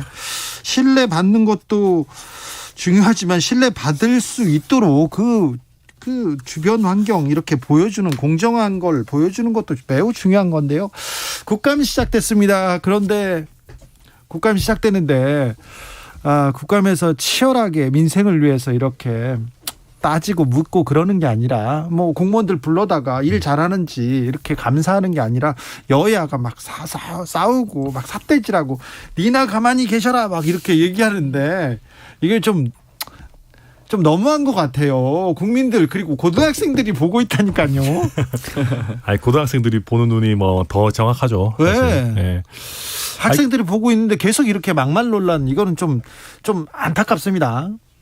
일단 국정감사가 민생과 경제를 먼저 따지는 감사, 그리고 이 행정부의 권력을 입법부가 견제하고 또 날카롭고 예리하게 지적하는 이 장이 돼야 되는데요. 그러지 못해서 매우 아쉽고요. 어찌되었건 이제 어제 오늘 첫 이 일전을 겨뤘으니 앞으로 남은 한 2-3주간 여러 가지 내실이 있는 국정감사가 되도록 또 날카롭고 예리한 국정감사가 되도록 노력하겠습니다. 네. 그리고 실제로 보면요, 되게 중요한 이슈들도 많이 다뤄요. 근데 이게 약간 현안과 연결돼서 이렇게 핫한 인물들 등장하고 이래야 또 언론에서 관심 가지는 면도 있어가지고. 네. 예. 일도 열심히 하는데 옆에서 또 막말하고 그런 막말이 다 그러니까요. 그러면 안 작년에 돼요. 여러 이 부동산 정책과 국토위에서 현안이 있었는데 이 테스형 노래 한번 트시니까 모든 언론이 다 테스형으로 다 도배됐습니다. 정말 아쉽더라고요. 그러니까요. 이번에 해외 순방 그렇게 고생하고 왔는데 막말이 그냥 묻히지 않습니까? 이런 그 막말 태도 이런 것도 중요합니다. 그래서 절대 좀 품위를 좀 가지셨으면. 고생 맞습니다. 많으셨습니다. 예. 자, 혁신구역 천하람 장경태 두 분 감사합니다. 고맙습니다.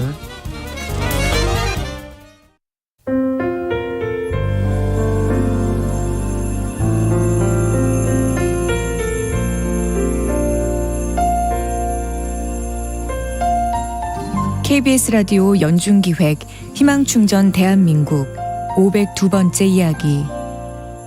안녕하세요. 아나운서 이현주입니다. 준성인의 가족에게는 수마가 휩쓸고 간 지난 여름이 끔찍한 기억으로 자리 잡았습니다. 한꺼번에 들이닥친 빗물로 엉망이 돼버린 집은 지금도 그때의 흔적이 고스란히 남아 있습니다. 중학교 2학년 준성이와 어린 두 남동생은 온갖 오물로 뒤덮인 매트리스에서 잠을 청합니다. 5년 전 이혼하고 혼자서 새 아들을 키우고 있는 엄마는 아이들에게 더 나은 환경을 만들어줄 수 없는 현실에 마음이 아픕니다. 우울증에 시달리던 엄마는 술에 의지하는 날이 늘어가면서 알코올 중독 진단을 받았는데요. 아이들을 맡길 곳이 없어서 선뜻 치료를 시작하지 못하고 있습니다. 부디 준성인의 가족이 희망을 잃지 않고 더 나은 환경을 마주할 수 있도록 여러분이 지금 함께 해주세요. 여러분의 따뜻한 손길이 희망의 빛이 됩니다. ARS 060-700-1580 060-700-1580 한 통화 3,000원으로 희망을 선물해 주세요. KBS 라디오 연중기획 희망충전 대한민국은 초록우산 어린이재단, 인탑스 주식회사 그리고 청취자 여러분과 함께합니다. ARS 060-700-1580 한 통화 3,000원입니다.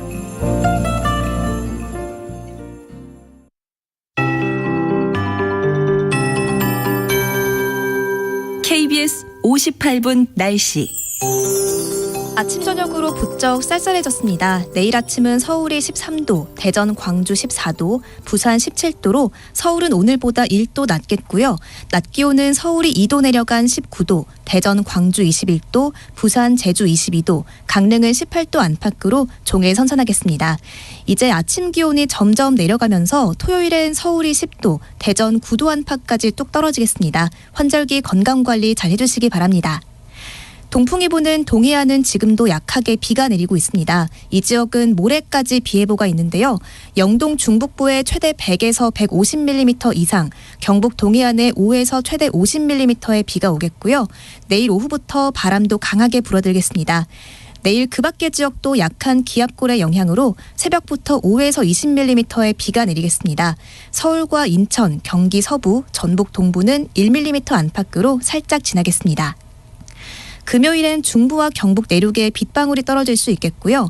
일요일 오후부터 월요일 사이엔 전국에 또 한 차례 비가 내릴 전망입니다. 동해안엔 당분간 너울성 파도가 높게 일면서 방파제나 해안도로를 넘는 곳이 있겠습니다. 해안가 접근은 최대한 자제하시는 게 좋겠습니다.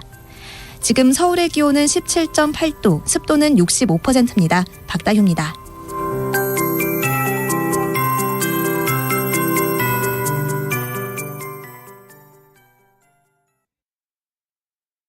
정성을 다하는 국민의 방송 KBS가 6시를 알려드립니다.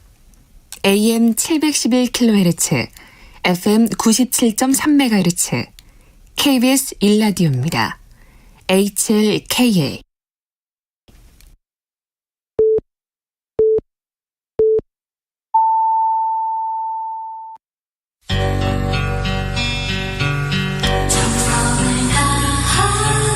정성을 다하는 국민의 방송 KBS 주진우 라이브. 그냥 그렇다고요. 이 시각 라디오 정보센터 뉴스입니다.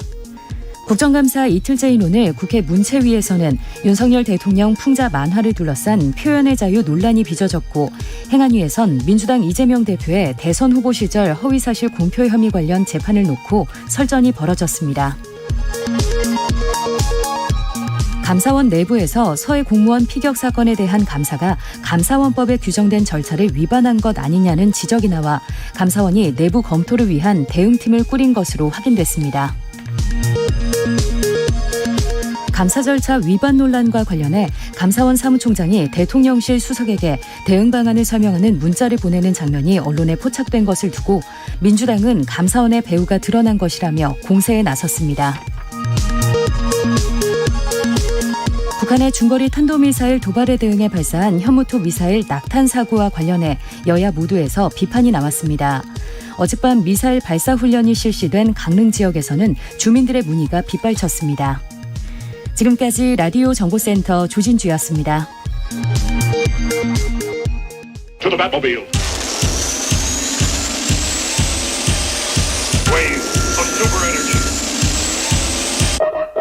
주 기자의 1분. 개천에서 용난다는 말이 있습니다. 지금은 강남에서 용난다고 합니다. 서울대 입학생 3명 중 2명은 수도권 출신이고요. 강남 3구 출신이 10명 중 1명이라고 합니다. 서울대 입학생의 28%는 영재 특목고 출신인데요. 이들 중 강남 출신이 태반이라고 하네요.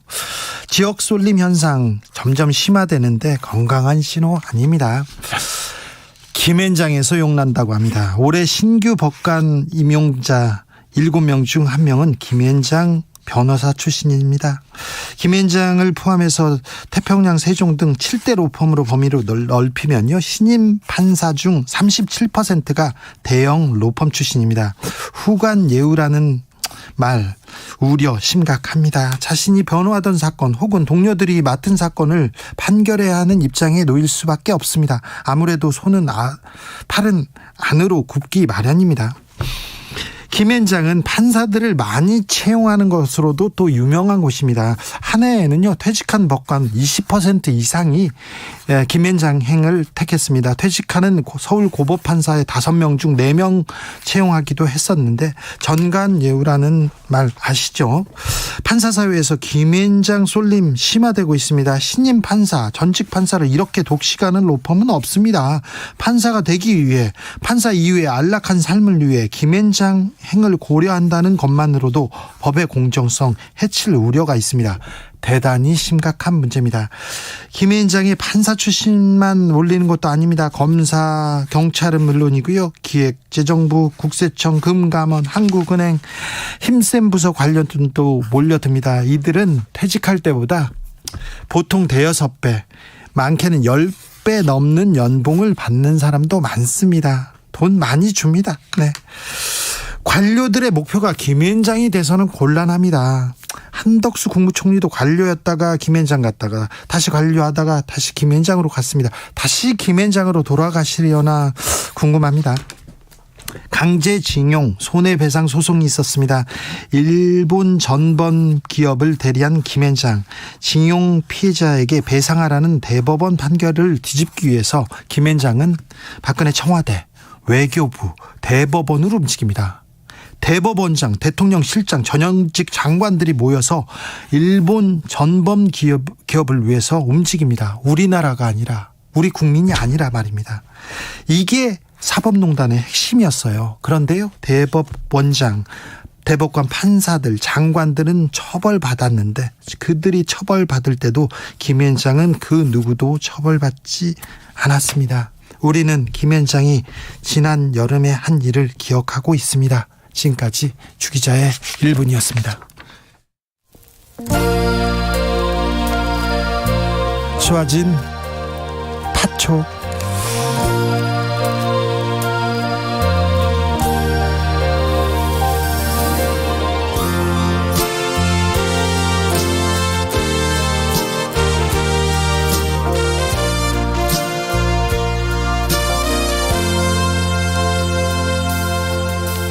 불꽃처럼 살아야 해. 오늘도 어제처럼 저 들판에 풀잎처럼 우리 쓰러지지 말아야 해. 모르는 사람들을 아끼고 사랑하며 행여나 돌아서서 우리 미워하지 말아야 해. 하늘이 내 이름을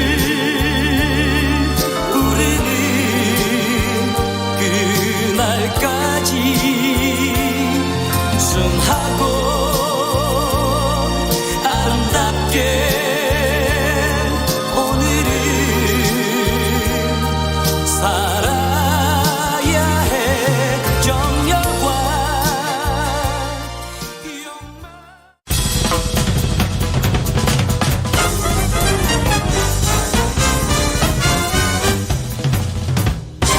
훅 인터뷰. 모두를 위한, 모두를 향한, 모두의 궁금증 훅 인터뷰. 정부에서 정부 조직 개편안 내놨습니다. 여가부 폐지를 비롯해서 여러 얘기 나오는데요. 여야 대치 뜨거운데 야당의 협조를 얻어낼 수 있을지 궁금합니다. 그리고요, 정부 여당이 민생을 위해서 어떤 정책을 펼치는지도 물어보겠습니다. 국민의힘 정책위 의장 성일종 의원님 만나봅니다. 안녕하세요. 예, 안녕하십니까. 네, 바쁘시죠? 네, 많이 바쁩니다. 네, 정책이 매일 쏟아집니다. 그런데 조직 개편안 이렇게 나왔는데 야당에서는 국면 전환용 꼼수다 이렇게 얘기합니다. 국면 전환용 꼼수는 아니고요. 네. 정부 조직 개편이라고 하는 것은 정부가 좀 더 효율적으로 네. 국민의 여러 삶을 챙기는 조직들을 새롭게 리셋하는 거잖아요. 네. 그렇기 때문에 이것을 뭐 국면 전환용 그런 건 아니고요. 네. 오히려 좀 늦은 감이 있죠. 왜냐하면 좀 늦었어요. 지방선거가 있었기 때문에 네. 준비할 시간이 없었습니다. 네. 그래서 약간 좀 늦었지요. 그래서 이 늦은 것을 뭐 국면 전환용으로 보는 것은 아마 야당에서도 알 텐데 그렇게 붙이신 거겠지요. 네, 알겠습니다. 예. 핵심은 여가부 폐지인데 얼마 전에 해리스 미국 부통령도 성평등, 전 세계 여성의 권리 이런 얘기를 했는데 여가부 폐지한다 한국에서 그러면 선진국 한국은 거꾸로 가는 거 아니냐 걱정하는 시각도 좀 있어요. 정확하게 말씀을 드리면 여가부 폐지라고 하기보다는 여가부에 대한 이관이다 이렇게 저는 말씀을 좀 드리고 싶습니다. 그래서 네. 정부 조직을 새롭게 리셋하는 거예요. 네.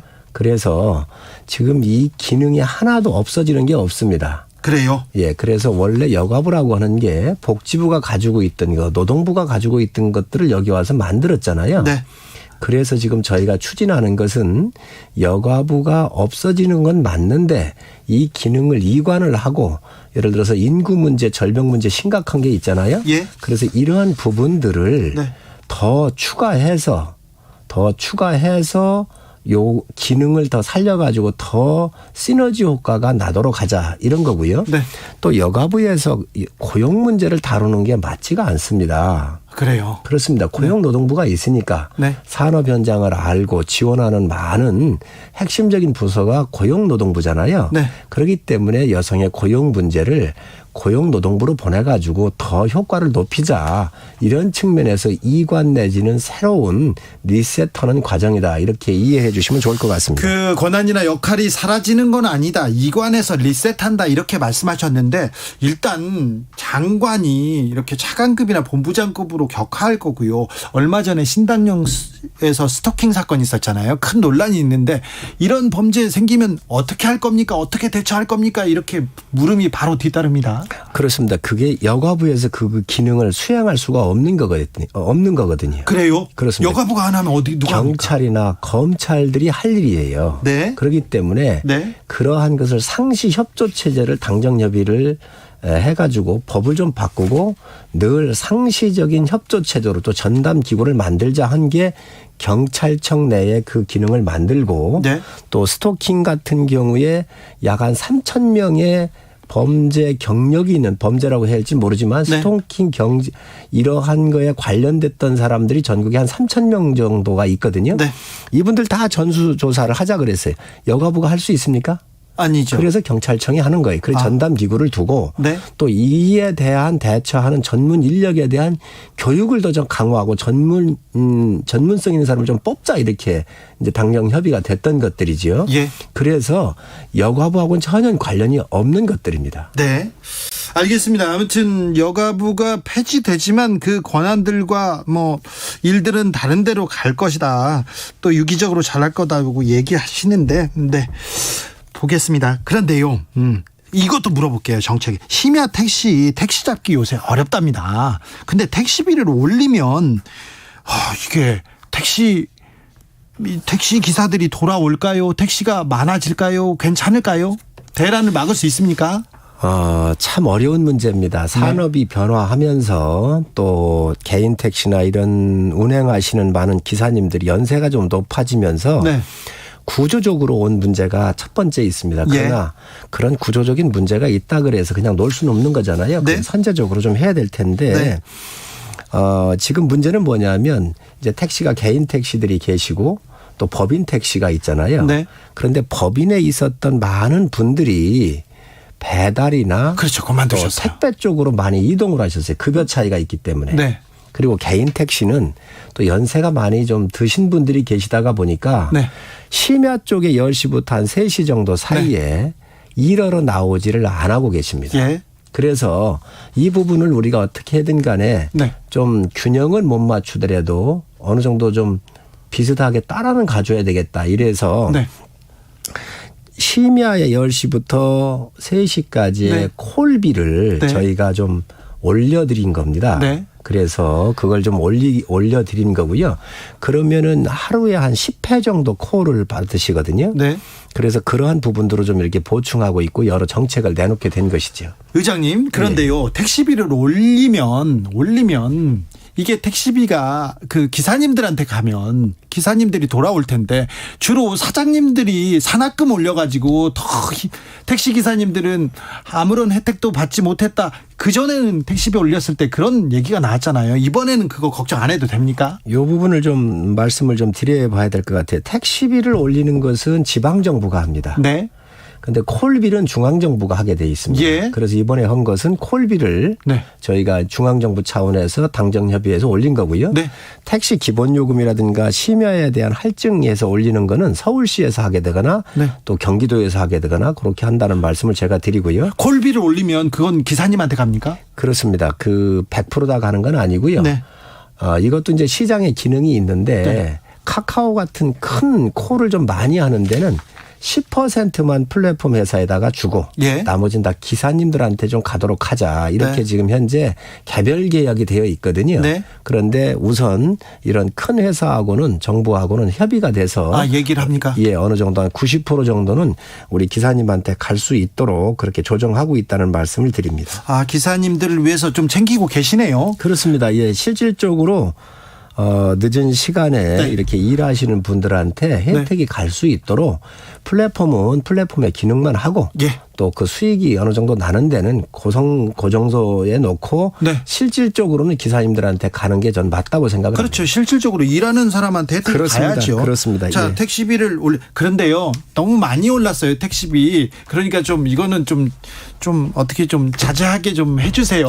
그래서 심야에 올빼미 버스라든지 여러 네. 가지 대책을 또 추가적으로 검토해서 지금 내놓고 있습니다. 알겠습니다. 예. 네. 의장님만 믿겠습니다. 최선을 다하겠습니다. 네. 국감으로 좀 가볼까요? 국감이 열렸는데 조금 이곳저곳에서 좀 파행이 좀 있습니다. 그런데요, 파행을 떠나서 열리자마자 대통령의 비속어 논란 아직도 계속되는데 이 논란 좀 잠재워 주십시오.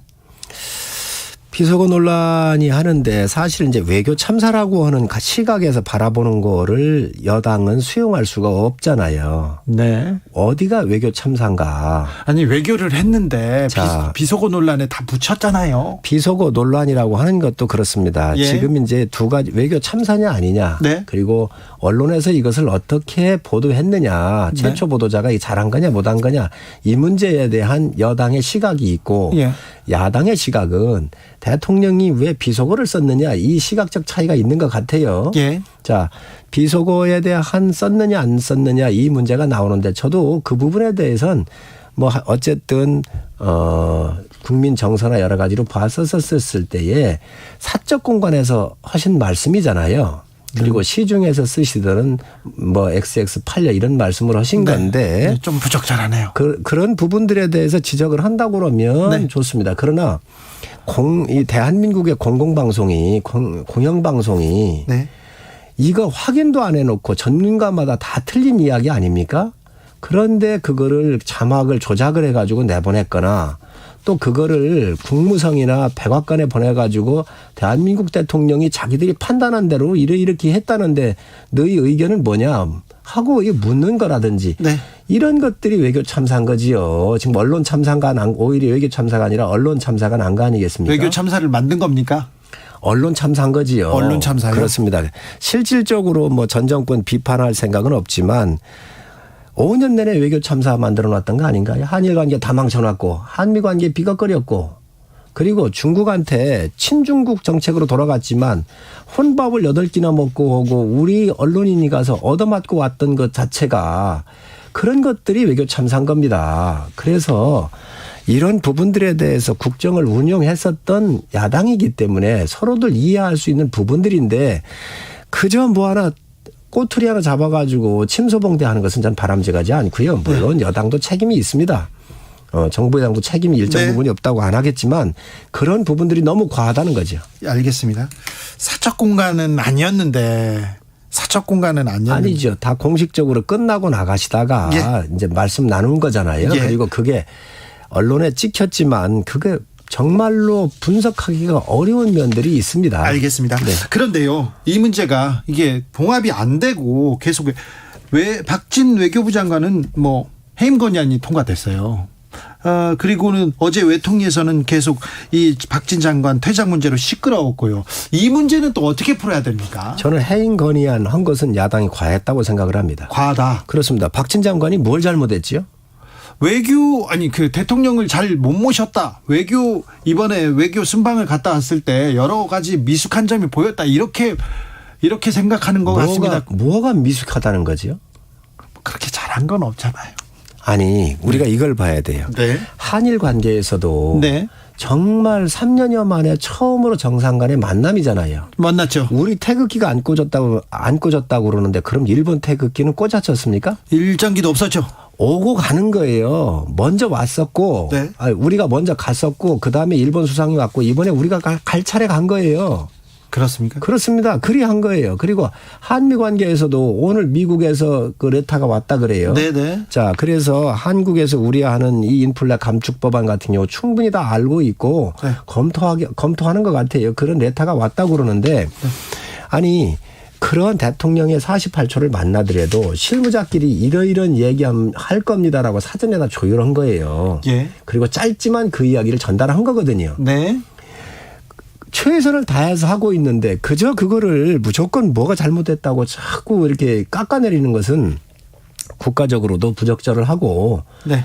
전 바람직하지 않다고 생각을 해요. 네, 바이든 미국 대통령이 윤 대통령에게 친서를 보냈습니다. 열린 마음으로 인플레이션법 협의하겠다는 그런 친서를 보냈습니다. 그런데요, 그 민주당에서 해임 건의안, 장관 해임 건의안 이렇게 던집니다. 근데 이걸 또 풀어야 하지 않습니까? 정치적으로. 야당을 어떻게 설득하실 건지요?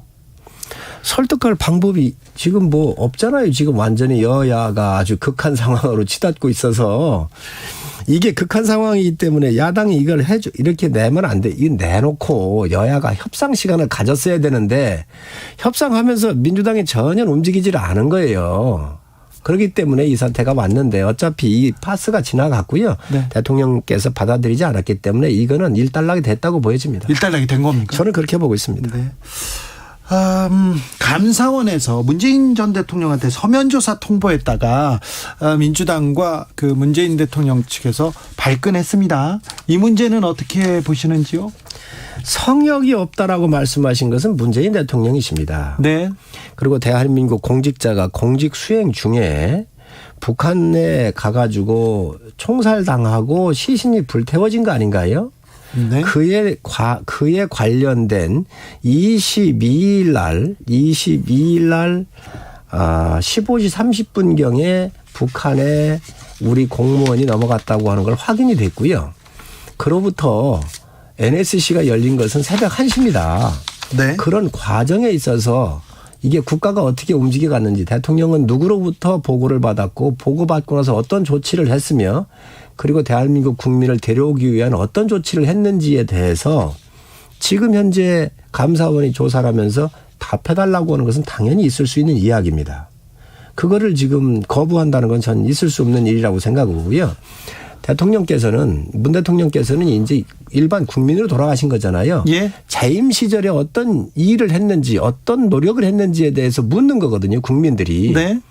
그거에 대해서 왜 대답을 안 하십니까? 그런데 이거에 대해서 아주 무례한 짓이라고 네. 대단히 무례한 짓이라고 그랬는데 이 대단히 무례한 짓이라고 말씀하신 것은 국민에 대해서 정말 대단히 무례한 짓을 하시는 거 아닌가. 그리고 이것은 봉건 시대의 사고입니다. 지금 있을 수 없는 말씀을 하셨다고 생각을 해요. 그런데 이거 대통령한테 물을 일이 아닌데 이런 감사원의 논리라면 그러면 감사원이 감사하는 30여 개 다 지금 문재인 대통령한테 물어볼 거냐 이렇게 민주당에서는 다 얘기합니다. 그러면 4대강은 왜 이명박 대통령한테 물었지요? 그게 국민의 생명하고 관련이 있는 건가요? 재해 예방이나 네. 기후 변화 시대에 물그릇을 크게 하기 위해서 네. 그리고 수자원 관리를 위해서 한 정책적 사이던데 네. 그런 건 왜 물었죠? 아니 근데 이거는 네. 대통령은 취임 선서할 때 네. 국가를 보위하고 네. 이 국민의 자유와 복리 증진을 위해서 한다고 그러고 이게 선서를 합니다. 예. 이 헌법 정신에 맞는 거 이게 위배되는 거예요. 국민을 한 사람 한 사람을 지켜야 되는 것은. 아무튼 그 4대 강은 이명박 전 대통령이 소신이었고 계속 추진했고 그것도 물었어요. 예. 그것도 물었고 박근혜 대통령한테도 물었고 다 물었습니다. 전 정부들이. 그런데 감사원이요. 그 문재인 정부 시절에 임명한 사람들 기관장이 남아있는 거기만 감사를 하고 있어서 약간 국민들과 또 야당에서는 이거 너무 좀 편파적인 거 아니냐 이렇게 좀 의심합니다. 지금 감사원장 문 대통령이 임명하신 분입니다. 그리고 감사원은 과거 거를 되돌아보는 거잖아요. 네. 그래서 그런 와중에 투서가 들어오고 하기 때문에 네. 그런 부분에 대해서 들여다보는 것까지 정치적인 보복으로 감사원이 마치 정치보복 기관으로 이렇게 낙인 찍는 것은 굉장히 바람직하지 않습니다. 네. 근데 감사원 사무총장하고 지금 대통령실 이관섭 국정기획수석하고 문자하는 게 또 오늘 공개됐어요. 그 부분은 어떻게 해요? 저도 아까 잠깐 뉴스를 보고 봤거든요. 네. 그래서 그 부분들은 아마 저도 한번 알아보겠습니다. 네. 그래도 아무튼 감사원이 대통령실에 막 보고하고 언론에 어떻게 좀 보고라고 하기보다는 네. 뭐 개인적 측면에서 그거 이런 얘기인데 뭔 내용입니까? 이렇게 물어볼 수 있죠. 개인적으로. 저도 간혹 네. 그리고 물어봅니다. 그래도 지금 감사원이 대통령실과 문자했다 개인적으로라도 이건 부적절한 거 아닙니까? 그러면 아는 사이에 궁금한 거 다 끊으라는 얘기인가요? 아니 그런 건 아니지만요. 대신 그 안에 비밀스럽게 무슨 공작이 있었거나 네. 내통하는 게 있었다고 한다면 그건 안 되죠. 굉장히 문제가 있습니다. 감사원하고 그러나 네. 일상적인 측면에서 묻고 네. 그 흐름에 대해서 물어보는 거 언론에 나오는 거 이게 뭡니까라고 물어볼 수 있는 것까지 네. 그 대한민국 정부라고 하는 것은 유기체로 함께 돌아가잖아요. 예. 법원에는 안 물어볼 수 있습니까? 알겠습니다. 아니, 언론에는 안 물어봅니까? 그래도 아무튼 네. 국방위원이니까 하나만 물어볼게요. 정책위 의장이시고 정책들도 다 물어볼 게 너무 많습니다. 이것도 하나만 물어볼게요. 일본 자위대가 한미연합훈련에 이렇게 합류해가지고 독도 주변에 와서 훈련한 거 이건 어떻게 봐야 됩니까? 정말 부적절한 걸 잘못한 겁니다. 어제 제가 얘기를 했는데 네. 안규백 의원님 같은 경우는 국방위원장까지 하셨잖아요. 예. 국방위 오래 계셨죠? 한미일 잠수함들이 훈련할 때는 신호음을 포착된다든지 네. 여러 가지 위치가 확인되면 군사적 기밀이에요. 이거 얘기하면 안 되는 거예요. 그리고 이 장소는요. 네. 대한 해협 수역이 아닙니다. 외국 모든 군함들이 왔다 갔다 하는 그 구역에 일본 쪽으로 훨씬 더 가깝습니다. 독도 근해가 아니고요? 그렇습니다. 독도로부터 180km가 떨어져 있는 데고요. 그다음에 일본은 130km인가 그래요. 그래서 그 모든 나라들이 아무 군함이고 왔다 갔다 하는 그 권역에 가가지고 했는데 우리한테는 이 잠수함을 추적하는 초계기가 17대밖에 없어요. 예. 일본에 많다면서요? 일본은 100여 대가 돼요. 예. 그렇기 때문에 북한의 이런 핵 위협이나 여러 가지가 있기 때문에 이러한 것들을 하는 게 국가 안보에 상당히 도움이 저는 된다고 봐요. 그런데 이런 것들을 발표하는 것은 지극히 잘못된 일입니다. 독도 근해가 아니다. 독도에서 훈련하는 건 안 되죠. 그렇습니다. 저희 근해가 아니고요. 벗어나가지고 국제적으로 다 다닐 수 있는 그 권역에서 한 겁니다. 네, 알겠습니다. BTS 병역 특례는 정치권에서 얘기를 안 했으면 좋겠는데 계속 정치권에서 얘기가 나오는데요. 지금 왜 이 말씀을 드리냐면 지금 42개의 대체 복무 제도가 있거든요. 예. 예를 든다고 한다면 동아 콩쿠르 무용 신인에서도 대회에서도 우승을 하면 병역 특례가 줍니다. 그렇습니다. 싱가포르 칠레 같은 데 가서 우승해도 삿포로 가서 우승을 해도 주고 그렇습니다. 국내에도 이런 게 5개나 있어요. 그런데 지금 현재 BTS 같은 경우는 그러한 기준이 안 빠져 있는데 대중 42개 문화는 빠져 있는데 대중문화야말로 세계 문화를 주도하고 있는 메인스트림이잖아요. 네. 그렇기 때문에 이 옛날 기준 자체가 잘못돼 있다. 네. 그래서 그 옛날에 만들어놨던 기준이 불공정하기 때문에 기준을 다시 만들자. 그거를 새롭게 해서 BTS를 위한 게 아니라 제2의 제3의 이러한 문화인들이 나올 수 있도록 조정을 하자고 하는 게 지금 국회에서 얘기하고 있는 겁니다. 알겠습니다. 마지막으로 하나만 물어볼게요. 고등학생이 윤석열차 관련된 풍자 만화 그렸는데 문체부에서 공개적으로 경고했습니다. 이거 고등학생이 풍자 만화 그린 건데요. 풍자는 전 누구나 다 할 수 있다고 보여지고요. 네. 지금 고등학생을 저희가 얘기하는 게 아닙니다. 예. 어느 누구든 뭐 그런 걸 다 할 수 있는 거 아니겠습니까? 네. 그러나 이거를 운영하고 있는 그 기관이 네. 정치적인 목적이나 또 이 기금에 대해서 사용하는 기관의 이름에 대해서 사용하는 거에 대한 그 규칙을 지켰느냐 안 지켰느냐 네. 이것들을 문제 삼는 것이지 뭐 고등학생의 그런 창작 활동에 대해서 얘기하는 건 아닙니다. 알겠습니다. 잘 들었습니다. 네네. 네, 여기까지 듣겠습니다. 국민의힘 성일종 정책위 의장이었습니다. 감사합니다. 네, 감사합니다. 정치 피로, 사건 사고로 인한 피로, 고달픈 일상에서 오는 피로. 오늘 시사하셨습니까? 경험해보세요. 들은 날과 안 들은 날의 차이. 여러분의 피로를 날려줄 저녁 한 끼 시사. 추진우 라이브.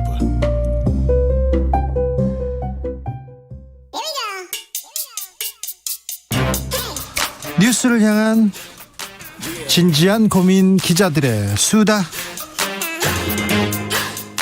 라이브 기자실을 찾은 오늘의 기자는 뉴스타파 홍주환 기자입니다. 어서 오세요. 네, 안녕하십니까. 네. 뉴스타파에서 대우조선해양 파업 관련해서 굉장히 좀 중요한 영상을 공개했습니다. 어떤 내용입니까? 대우조선 하청노조가 파업을 할 때 이제 원청 직원들이 와서 파업 농성장을 철거하고 폭력적으로 이제 파업을 방해했었는데요. 당시 모습이 담긴 영상이었습니다. 불법이잖아요. 그러면 파업이나 뭐 이런 걸 방해하면 안 되잖아요. 대우조선 측은 이 파업 자체가 불법이었기 때문에 이런 행위에 뭐 큰 문제는 없다라고 보고 있는데 사실 아니 폭력을 썼는데 네. 파업이 불법이기 때문에 폭력을 써도 된다. 이건 말이 안 되지 않습니까? 대우조선 측은 폭력의 존재 자체도 지금 부인하고 있습니다. 근데 영상을 보면 확실하게 폭력을 쓰는 장면들이 나오거든요. 어떤 장면이 나옵니까? 이제 원청 직원들이 다수의 원청 직원들이 이제 소수의 하청 노조의 농성장을 가서 일단 몇몇은 이제 칼과 가위를 들고 있었고요. 칼과 가위요? 그러니까 농성장을 이제 천막이 있으니까 찢고 이제 뭐 잘 부수려는 목적이었겠죠. 근데 그게 또 몸싸움으로 이어지다 보니 자칫 흉기로 이제 쓰일 수도 있었고 실제로 다수의 원청 직원들이 하청 노동자들을 이제 집단적으로 끌고 가고 뭐 잡아 넘어뜨리고 이런 장면들이 다수 포착되어 있었습니다. 이거 노노 갈등을 일으키는 또 다른 폭력을 일으키는 일인데 이거 불법적인 일인데. 예. 근데 부인하고 있다고요? 대우조선 측은 일단 이게 자기들이 시킨 게 아니고 이제 회사의 어려움, 그러니까 하청노조 측이 파업과 농성을 하면서 회사가 일을 못하니 이제 회사를 이제 안위를 신경 쓰는 직원들이 자발적으로 가서 한 행동이다. 자발적으로요? 네. 그렇게 이제 주장을 하고 있습니다. 네, 오늘 또 이제 국감장에 나와서 박두선 사장도 이제 같은 말을 반복했습니다. 파업이 굉장히 고통스럽습니다. 저도 파업을 해본 적이 있는데요. 옛날에 언론사에서 있을 때 파업을 한 적이 있었는데 사측에서 다른 그 직원들을 동원해 가지고 이렇게 몸싸움을 시켜요. 그리고 용역 깡패를 불러 가지고요. 그 여자 기자 선배들한테 막 욕을 하게 하는데 너무 모멸감이 들더라고요. 그러면 싫으면 떠나라 이렇게 하는 건데 이렇게 이게 폭력을 했는데. 자, 뉴스타파가 보도했습니다. 대우조선에서는 뭐라고 합니까? 일단 대우조선에서 아까 말씀드렸다시피 이거에 대해서 일체 이제 회사의 개입을 부인하고 있고. 아니, 영상이 있는데도요? 증거가 있는데도? 네, 그리고 대우조선해양 같은 경우는 저희 뉴스타파가 지난 9월 초에 최초로 이제 하청 노동자들의 이제 그 상황을 다룬 기사를 보도했습니다. 네. 당시에 이제 박두선 사장한테 직접 전화를 했었는데요. 예. 이거에 좀 많이 불쾌했었는지 이제 그 이후부터는 뉴스타파의 취재에 일체 거부하면서 모든 질문을 이제 받지 않고 있고. 예. 그리고 이제 질문을 홍보팀에서 받지 않으니까 뉴스타파 입장에서는 대우조선의 개별 직원들을 접촉해서 취재를 하고 있었는데 이마저도 내부 소식지를 통해서 언론에 일체 대응하지 말라. 연락이 와도 끊고 홍보팀으로 넘겨라. 라는 내부 유인물을 뿌렸습니다. 지금 대우조선에서 하청 노동자한테 손해배상 청구를 한 지금 상황이죠? 네, 470억 원의 역대 초유의 최대 금액입니다. 손해배상으로는. 470억 원 물어내라? 예, 그렇습니다. 이걸 그럼 어떻게 지금 대응하고 있습니까? 하청 노동자들은? 하청 노조 측에서는 일단 민주노총에서 일단 법률 대응팀을 꾸리고 있는 것으로 알고 있고 아직 소송이 본격적으로 시작되지는 않았기 때문에 한 2개월 뒤에 이제 기일이 잡히면 이제 그때쯤부터 본격적으로 대응을 나설 것으로 보입니다. 파업한 사람들한테 이게 회사에서 손해봤으니까 돈을 물어내라 이렇게 손해배상 소송을 하는 나라가 선진국에서는 없고요. 이때마다 판사님들이 사측에 손을 들어주는 경향이 있는데 그런 나라도 없습니다. 오늘 국정감사장에 대우조선해양 박두선 사장이 출석해서 손해배상 소송 청구한 거에 대해서 준법 경영 준수를 위해서다 이렇게 답변했는데 이 얘기 들으니까 어떤 생각 드세요?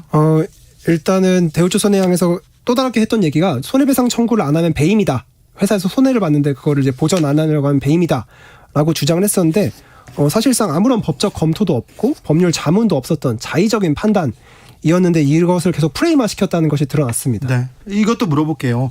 최근에 대우조선해양을 하나그룹이 2조 원에 이렇게 인수한다 이런 얘기가 나왔는데 지금 그러면 대우조선해양이 20여 년 만에 지금 새 주인을 맡게 됩니다. 이거 어떻게 돼가고 있습니까? 사실 지금까지는 인수 MOU만 체결한 상태고 이제 인수를 하려면 사실 여러 승인 절차를 거쳐야 되기 때문에 유럽이나 일본 등의 승인 절차도 있어야 돼서 최소 1, 2년은 걸릴 것으로 이제 보입니다. 그런데요, 대우조선해양에 국민들의 세금이 엄청 많이 들어갔잖아요.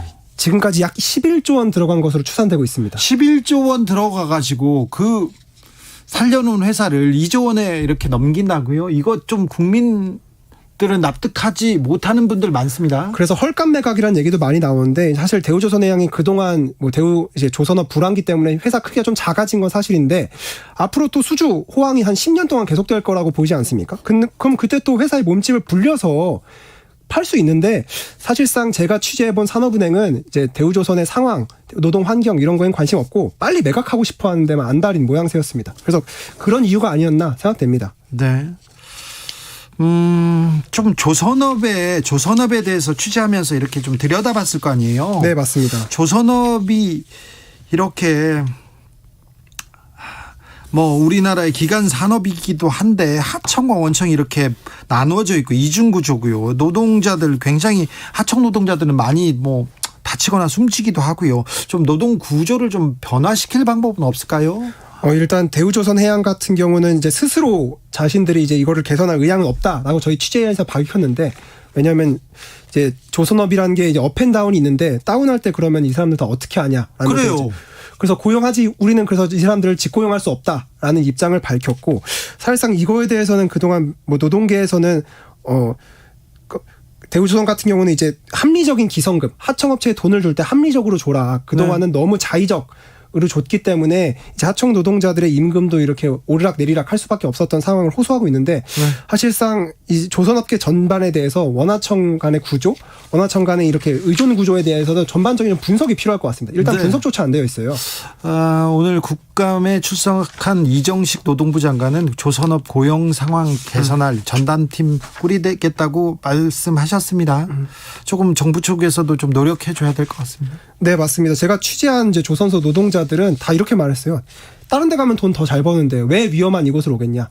실제로 전체 산업군의 산재율이 0.57%인데 조선업은 1.72%입니다. 3배가량 높아요. 그래요. 실제로 죽는 노동자들도 많고요. 근데 이런데도 임금은 사실상 우리가 흔히 말하는 건설업 노동자보다 훨씬 낮고 이런 상황에서 과연 누가 오겠냐 거제까지라고 그렇죠. 하는데 일단 이정식 고용노동부 장관이 이런 현실을 좀 많이 들여다볼 필요가 있다라고 보입니다. 우리 기간 산업이라면서 조선업이 우리 산업을 떠받친다고 얘기하면서 거기에서 일하는 노동자들 대우는 해줘야 될 거 아니에요. 대응은 좀. 네, 실제로 보면은 제가 취재한 노동자들은 경력이 27년인데 아직 경력을 인정 못 받아서 한 달 월급이 220만 원이고 그렇습니다. 27년 경력자는 다른 데 가서는 장인 소리 들을 텐데 왜 우리나라에서는 지금 이렇게 대우를 받는지 이건 좀 부당합니다. 네. 7598님께서 뉴스타파 기자님 애써주셔서 고맙습니다. 대우조선은 공적 자금 많이 들어갔거든요. 그래서 제대로 대응해야 됩니다. 우리 세금 많이 들어갔거든요. 11조 넘는 돈이 들어갔고 그리고 앞으로 많은 그리고 기술 노하우가 있어요. 노동자들이 있는데 안타깝습니다. 잘 들었습니다. 네, 감사합니다. 뉴스타파의 홍주환 기자 함께했습니다. 교통정보센터 다녀올까요? 윤하영 씨.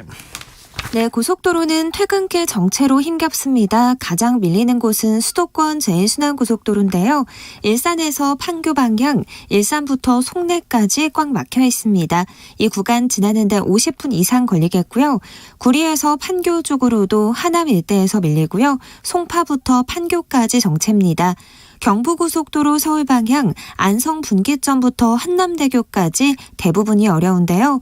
안성 휴게소에서 동탄까지 밀리고요. 신갈 분기점에서 판교까지가 제일 버겁습니다. 도심에서는 양재에서 한남까지 정체고요. 서해안고속도로 서울 쪽으로 발안에서 팔탄 분기점까지 10km 이상 밀리고 이후로 매송과 광명역에서 5km씩 속도 떨어집니다. KBS 교통정보센터였습니다.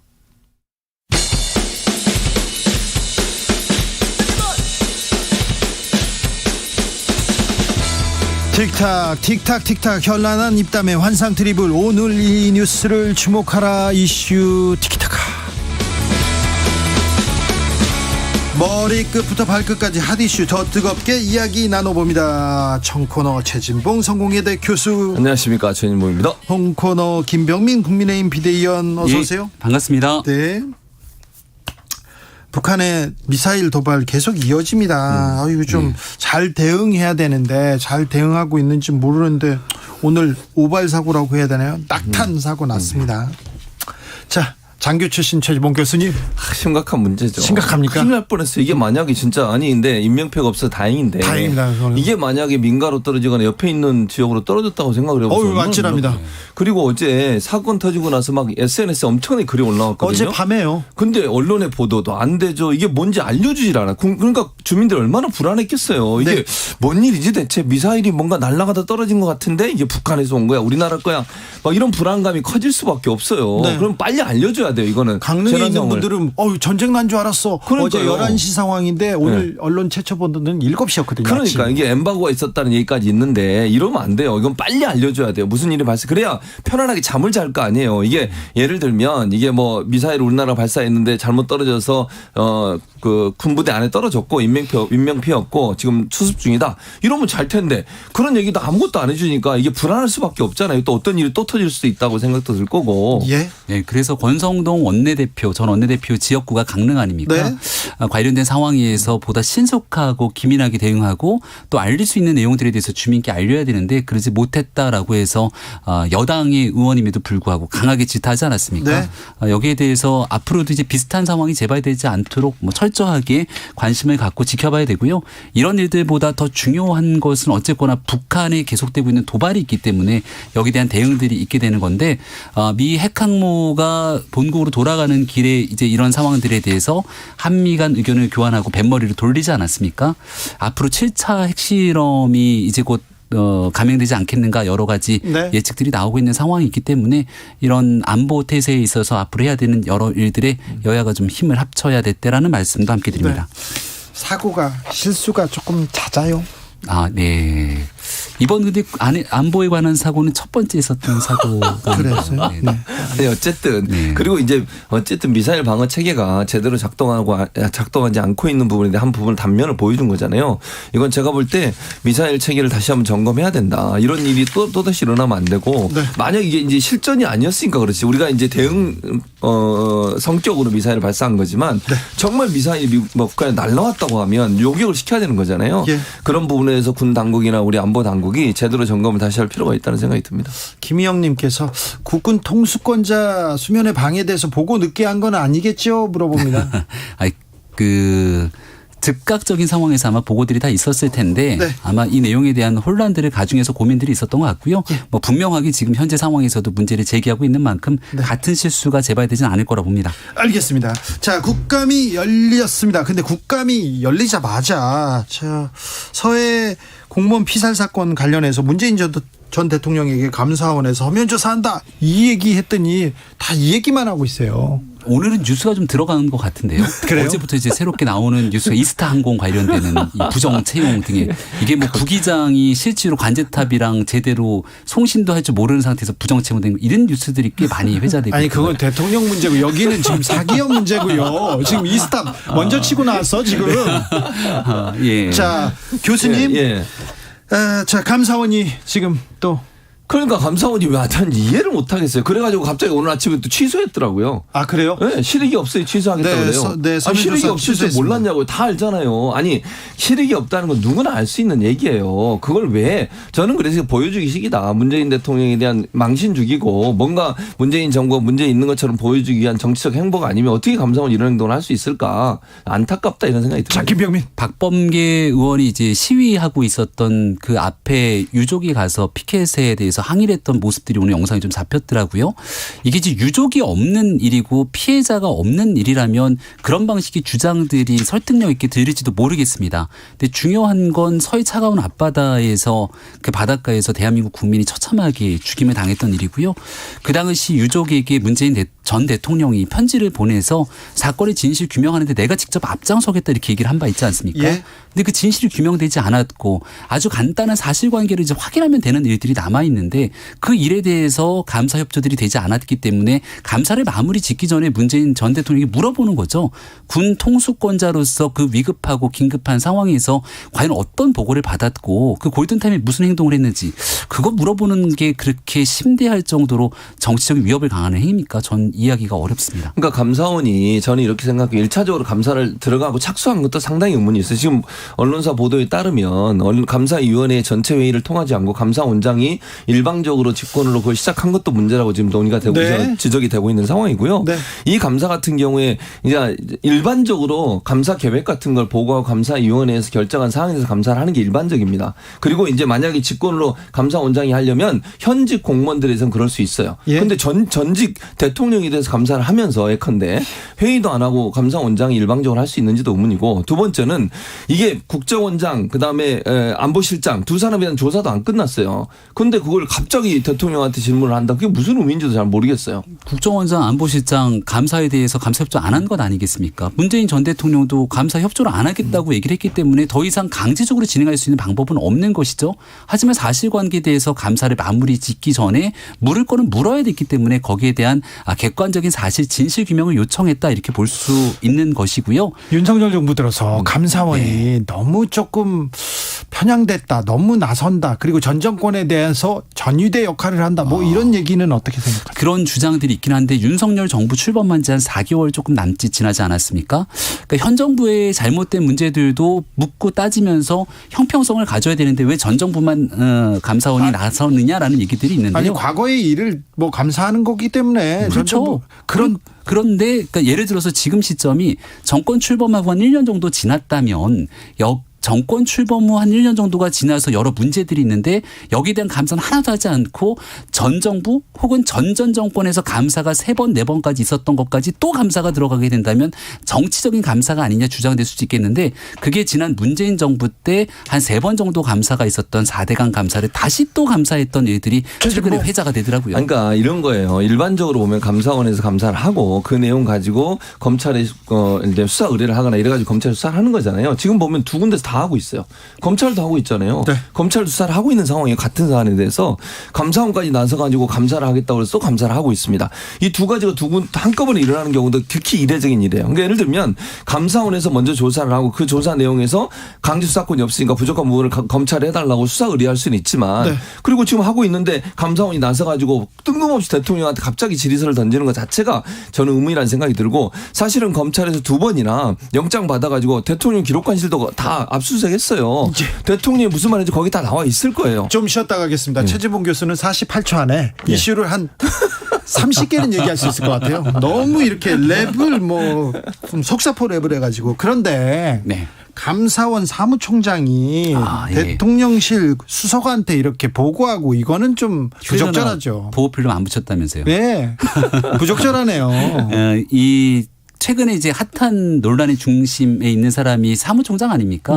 오늘 국무회의에 아마 참석했던 것 같고 국무회의 참석하면서 지금 오늘 아침자로 나왔던 논란 중에 하나가 감사원이 제대로 된 절차를 밟지 않고서는 감사한 것 아니냐 이런 언론의 보도가 있었던 것 같습니다. 그러니까 거기에 관한 물은 답변을 아마 주고받는 과정이었다고 해명하는 것 같은데요. 무튼 본인의 문자 메시지가 노출되는 순간 누구와 했던 대화든지 간에 정치적 쟁점으로 떠오를 수밖에 없는 상황이어서 감사원의 사무총장이 적어도 본인의 처신 행보들에 대해서는 좀 더 신중하고 조심할 필요가 있었어야겠다라는 말씀을 드립니다. 그러니까 저는 감사원의 이런 태도가 결국은 의혹을 더 낳게 하는 거예요. 네. 감사원장도 지난번에 국회에 출석해서 뭐라고 그랬습니까? 대통령의 국정을 지원하는 역할을 하겠다. 예. 그 말도 안 되는 소리거든요. 그러니까 네. 김도우 위원장이 국민의힘 의원인데도 에서도 불구하고 부적절하다고 놀랬잖아요. 했죠. 어떻게 그런 말을 할 수 있냐. 최재희 감사원장. 네. 대통령도 그랬잖아요. 네. 대통령도 그런 얘기를 했어요. 독립적인 헌법기관으로서 대통령실과 관계없이 업무를 수행한다. 그렇게 얘기했는데 지금 이렇게 보고하는 형태가 보여지고 문자로 보여지는데 이게 말이 됩니까? 이러니 국민들이 볼 때는 감사원이 과연 독립적으로 제대로 된 감사를 하는 건지 아니면 대통령실과 밀접하게 연관돼 있는 건지 의문이 네. 생길 수밖에 없어요. 헌법상 독립기관 아닙니까? 그런데 맞습니다. 감사원과 대통령실을 사적 소통 이거는 신중 문제가 아니라 좀 부적절해 보입니다. 근데 이제 문자 메시지에 대한 대화 내용이 보고라기보다는 대화의 과정이라고 좀 볼 수 있는 측면들이 있고 발언들이 그거 보고나 대화나 보고나. 아니, 궁금한 걸 묻고 거기에 대한 질의 답변들이 있었던 상황이 그래도 궁금해도 그렇게 물어보면 그 오얏나무 밑에서 이제 갓근을 못 쳐매지 말라고 했던 상황처럼 지금 이제 야권으로부터 그 공세, 총공세가 펼쳐지고 있는 과정이기 때문에 신중하지 못했던 처사에 대해서는 고민, 또 고민이 필요한 시점이라고 말씀드립니다. 신중 고민. 사적 대화인가요 이것도? 다음 주제 시간이 좀 너무 촉박한 것 같은데요. 네. 다음 주제는 이스타는 했기 때문에 오늘 미국에서 바이든 대통령이 친서를 보냈더라고요. 네. 우리 민생 경제가 중요하고 IRA 관련돼서 바이든 대통령이 친서를 보내서 우리 이거 잘 만들어보자. 예. 오늘 다뤘나요? 좋은 얘기들이. 얘기했어요. 아 그래요? 네, 지적했습니다. 꼭 네. 했습니다. 그거 말고 윤석열차로 가야죠. 윤석열차는 달려야죠. 예. 윤석열차가 우리 대통령 선거 때 왜 기차 빌려서 갔고 네. 그때 저도 같이 탑승을 하고 있었는데요. 그렇죠. 다리 쭉 올린 거 있죠. 제 옆자리에 앉아 있지 않았어요. 그러니까 좀 얘기했어야지. 구독발. 네. 무튼 이 윤석열차라고 보이는 만화, 이 카툰 때문에 이제 또 한바탕 난리가 난 모습인데요. 고등학생이 세상 돌아가는데 관심이 많네요. 그림 잘 그리던데요. 네. 근데 그런 그림 그려서 유튜브에 올리건 인터넷 커뮤니티에 게재하건 또 이보다 더한 그림들도 사실은 많이 있기 때문에 그렇죠. 그거 갖고 문제 삼는 사람이 아무도 없습니다.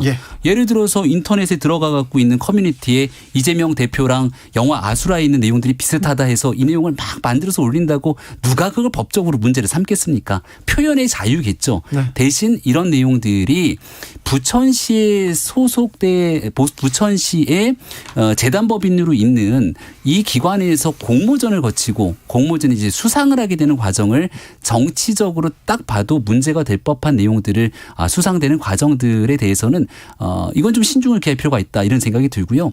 예를 들어서 국회 내에서 무언가를 전시하더라도 누구에게나 표현의 자유가 있다고 정치적으로 첨예한 쟁점이 되는 내용들을 다 전시하지는 않지 않습니까?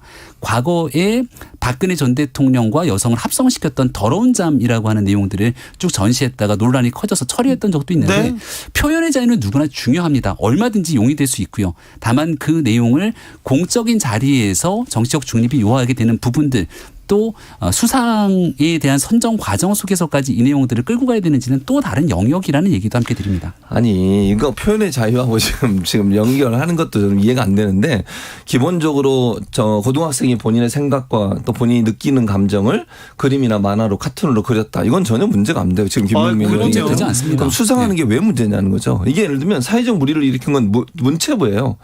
저는 사회적 물의를 문체부가 일으켰다고 생각합니다. 이 학생이 누구든 자기 생각을 그림으로 표현할 자유가 있는 거예요. 그 자유를 통해서 어떤 사람이 작품을 출품을 했고 심사 과정에서 전혀 공정하지 않은 불공정하지 않은 상태로 심사가 이루어져서 상을 받았어요. 그게 왜 문제가 된다는 거예요. 그러면 심사한 과정에 있어서 현 정부의 심기를 건드리거나 현 정부의 대통령에서 비판적인 입장을 갖고 있는 모든 것들은 다 심사 과정에 빠져야 됩니까? 그건 아니잖아요. 이게 예를 들어서 아예 내용이 뭐 어떤 분야에 대한 주제가 정해져 있어가지고 그 주제를 벗어난 내용에 대해서 상을 줬다면 문제가 되지만 자유주제로 했고 사회적 비판 내용도 많이 있어요. 대통령 비판은 아니더라도 예컨대 그러니까 사회적 어떤 상황에 대한 비판 이런 의식들이 있는 그림들도 많이 있어요. 그런 웹툰도 상을 받았고 근데 유독 윤석열 대통령의 얼굴이 들어가고 김건희 여사의 얼굴이 들어간 그 내용만 가지고 문제를 삼는 것도 이해가 안 돼요. 아니 자유로운 표현의 자유를 인정한다고 하면서 왜 수상을 하면 안 된다는 거예요. 이거는 학생 만화 공모전을 한 거지 않습니까? 누가 봐도 공적 기관에서 공모전을 마련을 해서 학생들에게 여러 가지 이 웹툰 또 카툰 만화 등에 대해서 산업을 증진하기 위한 좋은 행사들을 하고 있는데 특정 정치인에 대한 비방으로 볼 수 있는 내용들이 수상을 하게 되면 반대적으로 올라가 있는 내용들에 대해서 이제 또 다른 곳에서는 예를 들어서 이 부천시 같은 경우는 시장이 민주당 소속 시장 아닙니까? 관련돼 있는 사람들도 정치적으로 민주당에 몸을 담았던 사람들이 있고요. 정반대로 국민의힘의 단체장이 소속돼 있는 이런 기관에서 공모전을 열고 아까 얘기했던 것처럼 이재명 대표랑 다 비방하고 여배우 스캔들들 다 엮어서 했던 내용들이 수상하고 전시하게 되면 이거 민주당은 또 가만히 있겠습니까? 이런 내용들이 오히려 건전한 문화 창달에 대한 내용들에 대해서 오해를 가질 수 있기 때문에 그런 일에 대한 우려를 표현했다라고 볼 수 있습니다. 그러니까 짧게 얘기하면 기본적으로 지금 국민의힘이 주장하는 것은 그 단체장이 영향을 미쳤을 거라고 얘기하잖아요. 저는 그렇다고 보지 않아요. 아니, 그러니까 그렇게 들려요. 왜냐하면 단체장이 민주당 소속이니까 거기 관계되어 있는 사람들이 영향을 미쳐서 그렇게 됐다고 들린다고요. 그러니까 김병미 의원은 그렇게 얘기 안 했겠지만 저의 표현의 자유를 너무 왜곡해서 들으신 거 아닙니까? 제 말은 수상 과정에서 공정하게 독립적으로 심사위원들이 심사를 해서 수상한 결과가 나왔다고 하면 그 결과가 어떻든 건 받아들여야 한다고 저는 생각해요. 정말 아까도 말씀드렸잖아요. 주제에 벗어난 내용을 하거나 규정이 어긋나게 뭔가 수상이 이루어졌던 문제가 되지만 대통령을 비판하는 것 하나만으로 그게 문제가 됐기 때문에 심사 자체도 문제가 있다 이렇게 가는 것은 저는 바람직하지 않다고 봅니다. 김진희님께서 하나만. 딱 하나만. 대통령 선거 때 벽화 때문에 표현의 자유 논란이 있었던 적이 있는데요. 하나가 있으니까 반대되는 또 다른 표현의 자유가 나오기 시작하면서 이게 엉켜붙고 결과적으로 나중에는 서로 하지 하나 말자는. 했어요. 두 개 하죠. 김진희님께서 감사는 그저 관객의 몫이죠. 그리고 9449님께서는 웃자고 풍자했더니 죽자고 덤비는 꼴 아닙니까? 이렇게 얘기하는데 이거 엑스맨 아닙니까? 문체부는 이런 생각도 좀 듭니다. 아무튼 이 고등학생이 대통령께서 후보 시절에 열차에 다리를 올리는 올리는 모습을 보고 착안해서 윤석열 열차를 그렸다고 얘기합니다. 그런 걸 생각해보면 그 열차에 제가 없던데. 옆자리에 앉아 있었어요. 김병민 카툰에 저도 좀 같이 그려졌어요. 그러니까 김병민이 이 풍자 그림에 영감을 준 거예요. 영감을 줬어. 애들이라고 하면 죄송합니다. 고등학생이면 이미 충분히 어른이고요. 저보다 정신 연령이 높을 수도 있어요. 그런데 맞습니다. 이렇게 사회 돌아가는 거에 대해서 관심을 갖는 거는 좋은 일입니다. 긍정적으로 사회적으로 그 내가 비행기를 타는데 그 비행기 운전하는 부기장이 제대로 관제탑이랑 송신조차 하지 못하는 사람이 누군가 정치인의 청탁으로 된 거예요. 이런 애들이 막 퍼져나가고 있으면 나중에는 이제 이스탄공을 대상으로 하는 카툰도 나올 건데 그런 거 혹시 수상해서 막 전시되더라도 절대로 문제 삼지 않았으면 좋겠습니다. 강원랜드 얘기해야 돼요. 강원랜드 얘기하죠. 근데 저는 좀 한 가지 안타까운 게 이 그 학생의 학교 이름 이런 게 다 공개가 돼가지고 2차 가해가 지금 이루어지고 있어서 안 됩니다. 정말 이거는 정말 하면 안 됩니다. 이거는요 누가 됐든 이 학생에 대해서 개인적인 공격을 하거나 학교에 대한 개인적인 공격을 하거나 이 부모님들에 대한 개인적 공격하는 거 저는 절대로 하면 안 된다고 생각해요. 그리고 이거는요 사회적으로도 비판받아야 되고요. 저는 처벌까지 해야 된다고 생각해요. 저희가 제일 주장하는 게 좌표 찍기하고 누군가에 대해서 선정적인 공격하지 말자는 얘기 늘 했는데 2017년도인가 한 정치인이 대통령 경선 과정 속에서 이런 문자 폭탄은 경쟁을 흥미롭게 하는 양념이라는 표현을 쓰면서부터 이런 일이 더 증폭됐거든요. 누군가에 대한 표적을 삼게 되는 문자 폭탄 등의 행동들은 없었으면 좋겠다는 게 내 초지일과 같은 지금 윤석열 대통령 지지자들이 어린 학생한테 그러고 있다니까요. 그러고 있다는데 그걸 지적하라니까 뭔 소리 하는 거예요. 하지 말자는 얘기를 하고 있는 거고 그게 비단 어느 한쪽의 상황에만 얘기해서는 안 된다는 말씀을 윤석열 대통령이 전 정부 탓 안 하겠다고 그렇게 얘기했는데 이렇게 김병미 의원은 나오셔가지고 계속 전 정부 연결시키고 그걸 하려고 그러세요. 탓을 하는 게 아니라 그냥 상황에 대한 설명을 하고 있는 거죠. 그래서 누가 그림 그려가지고 그림 배워가지고 김병민 의원 초상 하나 그려드려야 되겠어요. 얘기합니다. 저도 카툰 많이 있던데요. 그래요? 아무튼 그 고등학생들한테 영감을 줬으니까 김병민 대단하네요. 근데 재밌는 게 뭐냐면요. 이와 비슷한 인터넷에 엄청나게 지금 그림이 나오고 있어요. 그러니까 이걸 이제 또 패러디해가지고 이 학생의 그림을 패러디해서 또 비꼬는 문체부를 비꼬고 이런. 그러니까 저는 이게 문체부가 진짜 엑스맨 역할을 한 거예요. 그러니까요. 창의적인 상상력을 동원하면 지난 대통령 선거 때 그럼 바지라도 벗으란 말입니까? 라고 얘기했던 한 후보가 있는데 이런 것도 패러디의 대상으로 또 얼마든지 창작물이 나올 수 있는 건 아닙니까? 그러니까 제가 드리고 싶은 얘기는 표현의 자유 속에서 누구나 할 수 있는 일들에 대한 용인 이거를 정치적 진영으로 대결 구도 속에서 너는 되고 나는 안 되고 하지 말았으면 좋겠다. 그리고 정치가 바라봤을 때 공적 영역에서 이루어지고 있는 일에서만큼은 너무 갈등으로 촉발되지 않기 위해 한 발 빼주는 것도 정치권이 해야 되는 일이라는 말씀을 드리는 겁니다. 국민의힘이나 문체부가 문제를 안 삼았으면 이렇게 커지지 않았을 거예요. 그냥 놔뒀으면. 아니 제가 볼 때는요. 이거 그냥 놔뒀으면 모르고 넘어간 사람이 훨씬 많았을 아니, 거예요. 그냥 이미 뉴스가 왜 많이 이거를 뉴스화하고 이슈화하냐고요. 그게 그러니까 문제예요. 작은 일을 그렇게 중요하지 않은 일을 크게 그러니까. 만드는 데는 굉장한 재주가 탁월한 있어요. 재능이 있어. 아 그런가요? 네. 그 뭐더라? 김정숙 여사의 버킷리스트라고 들어보셨죠? 그때 한 칼럼을 썼는데 언론에서 세상에 그 칼럼을 썼던 기자를 대상으로 법적 소송을 해요. 얼마나 억울했든지 나중에 책을 냈더라고요. 김병민은 얼른 가세요 이제. 김병민은 그렇게 예, 작은 일을 크게 만들지. 너무 고생했어요. 밉상이야. 아니 고생했네요. 고생하시네요. 자 김병민 최진보 오늘 감사합니다. 고생하셨어요. 고맙습니다. 저는 내일 오후 5시 5분에 돌아오겠습니다. 지금까지 주진우였습니다.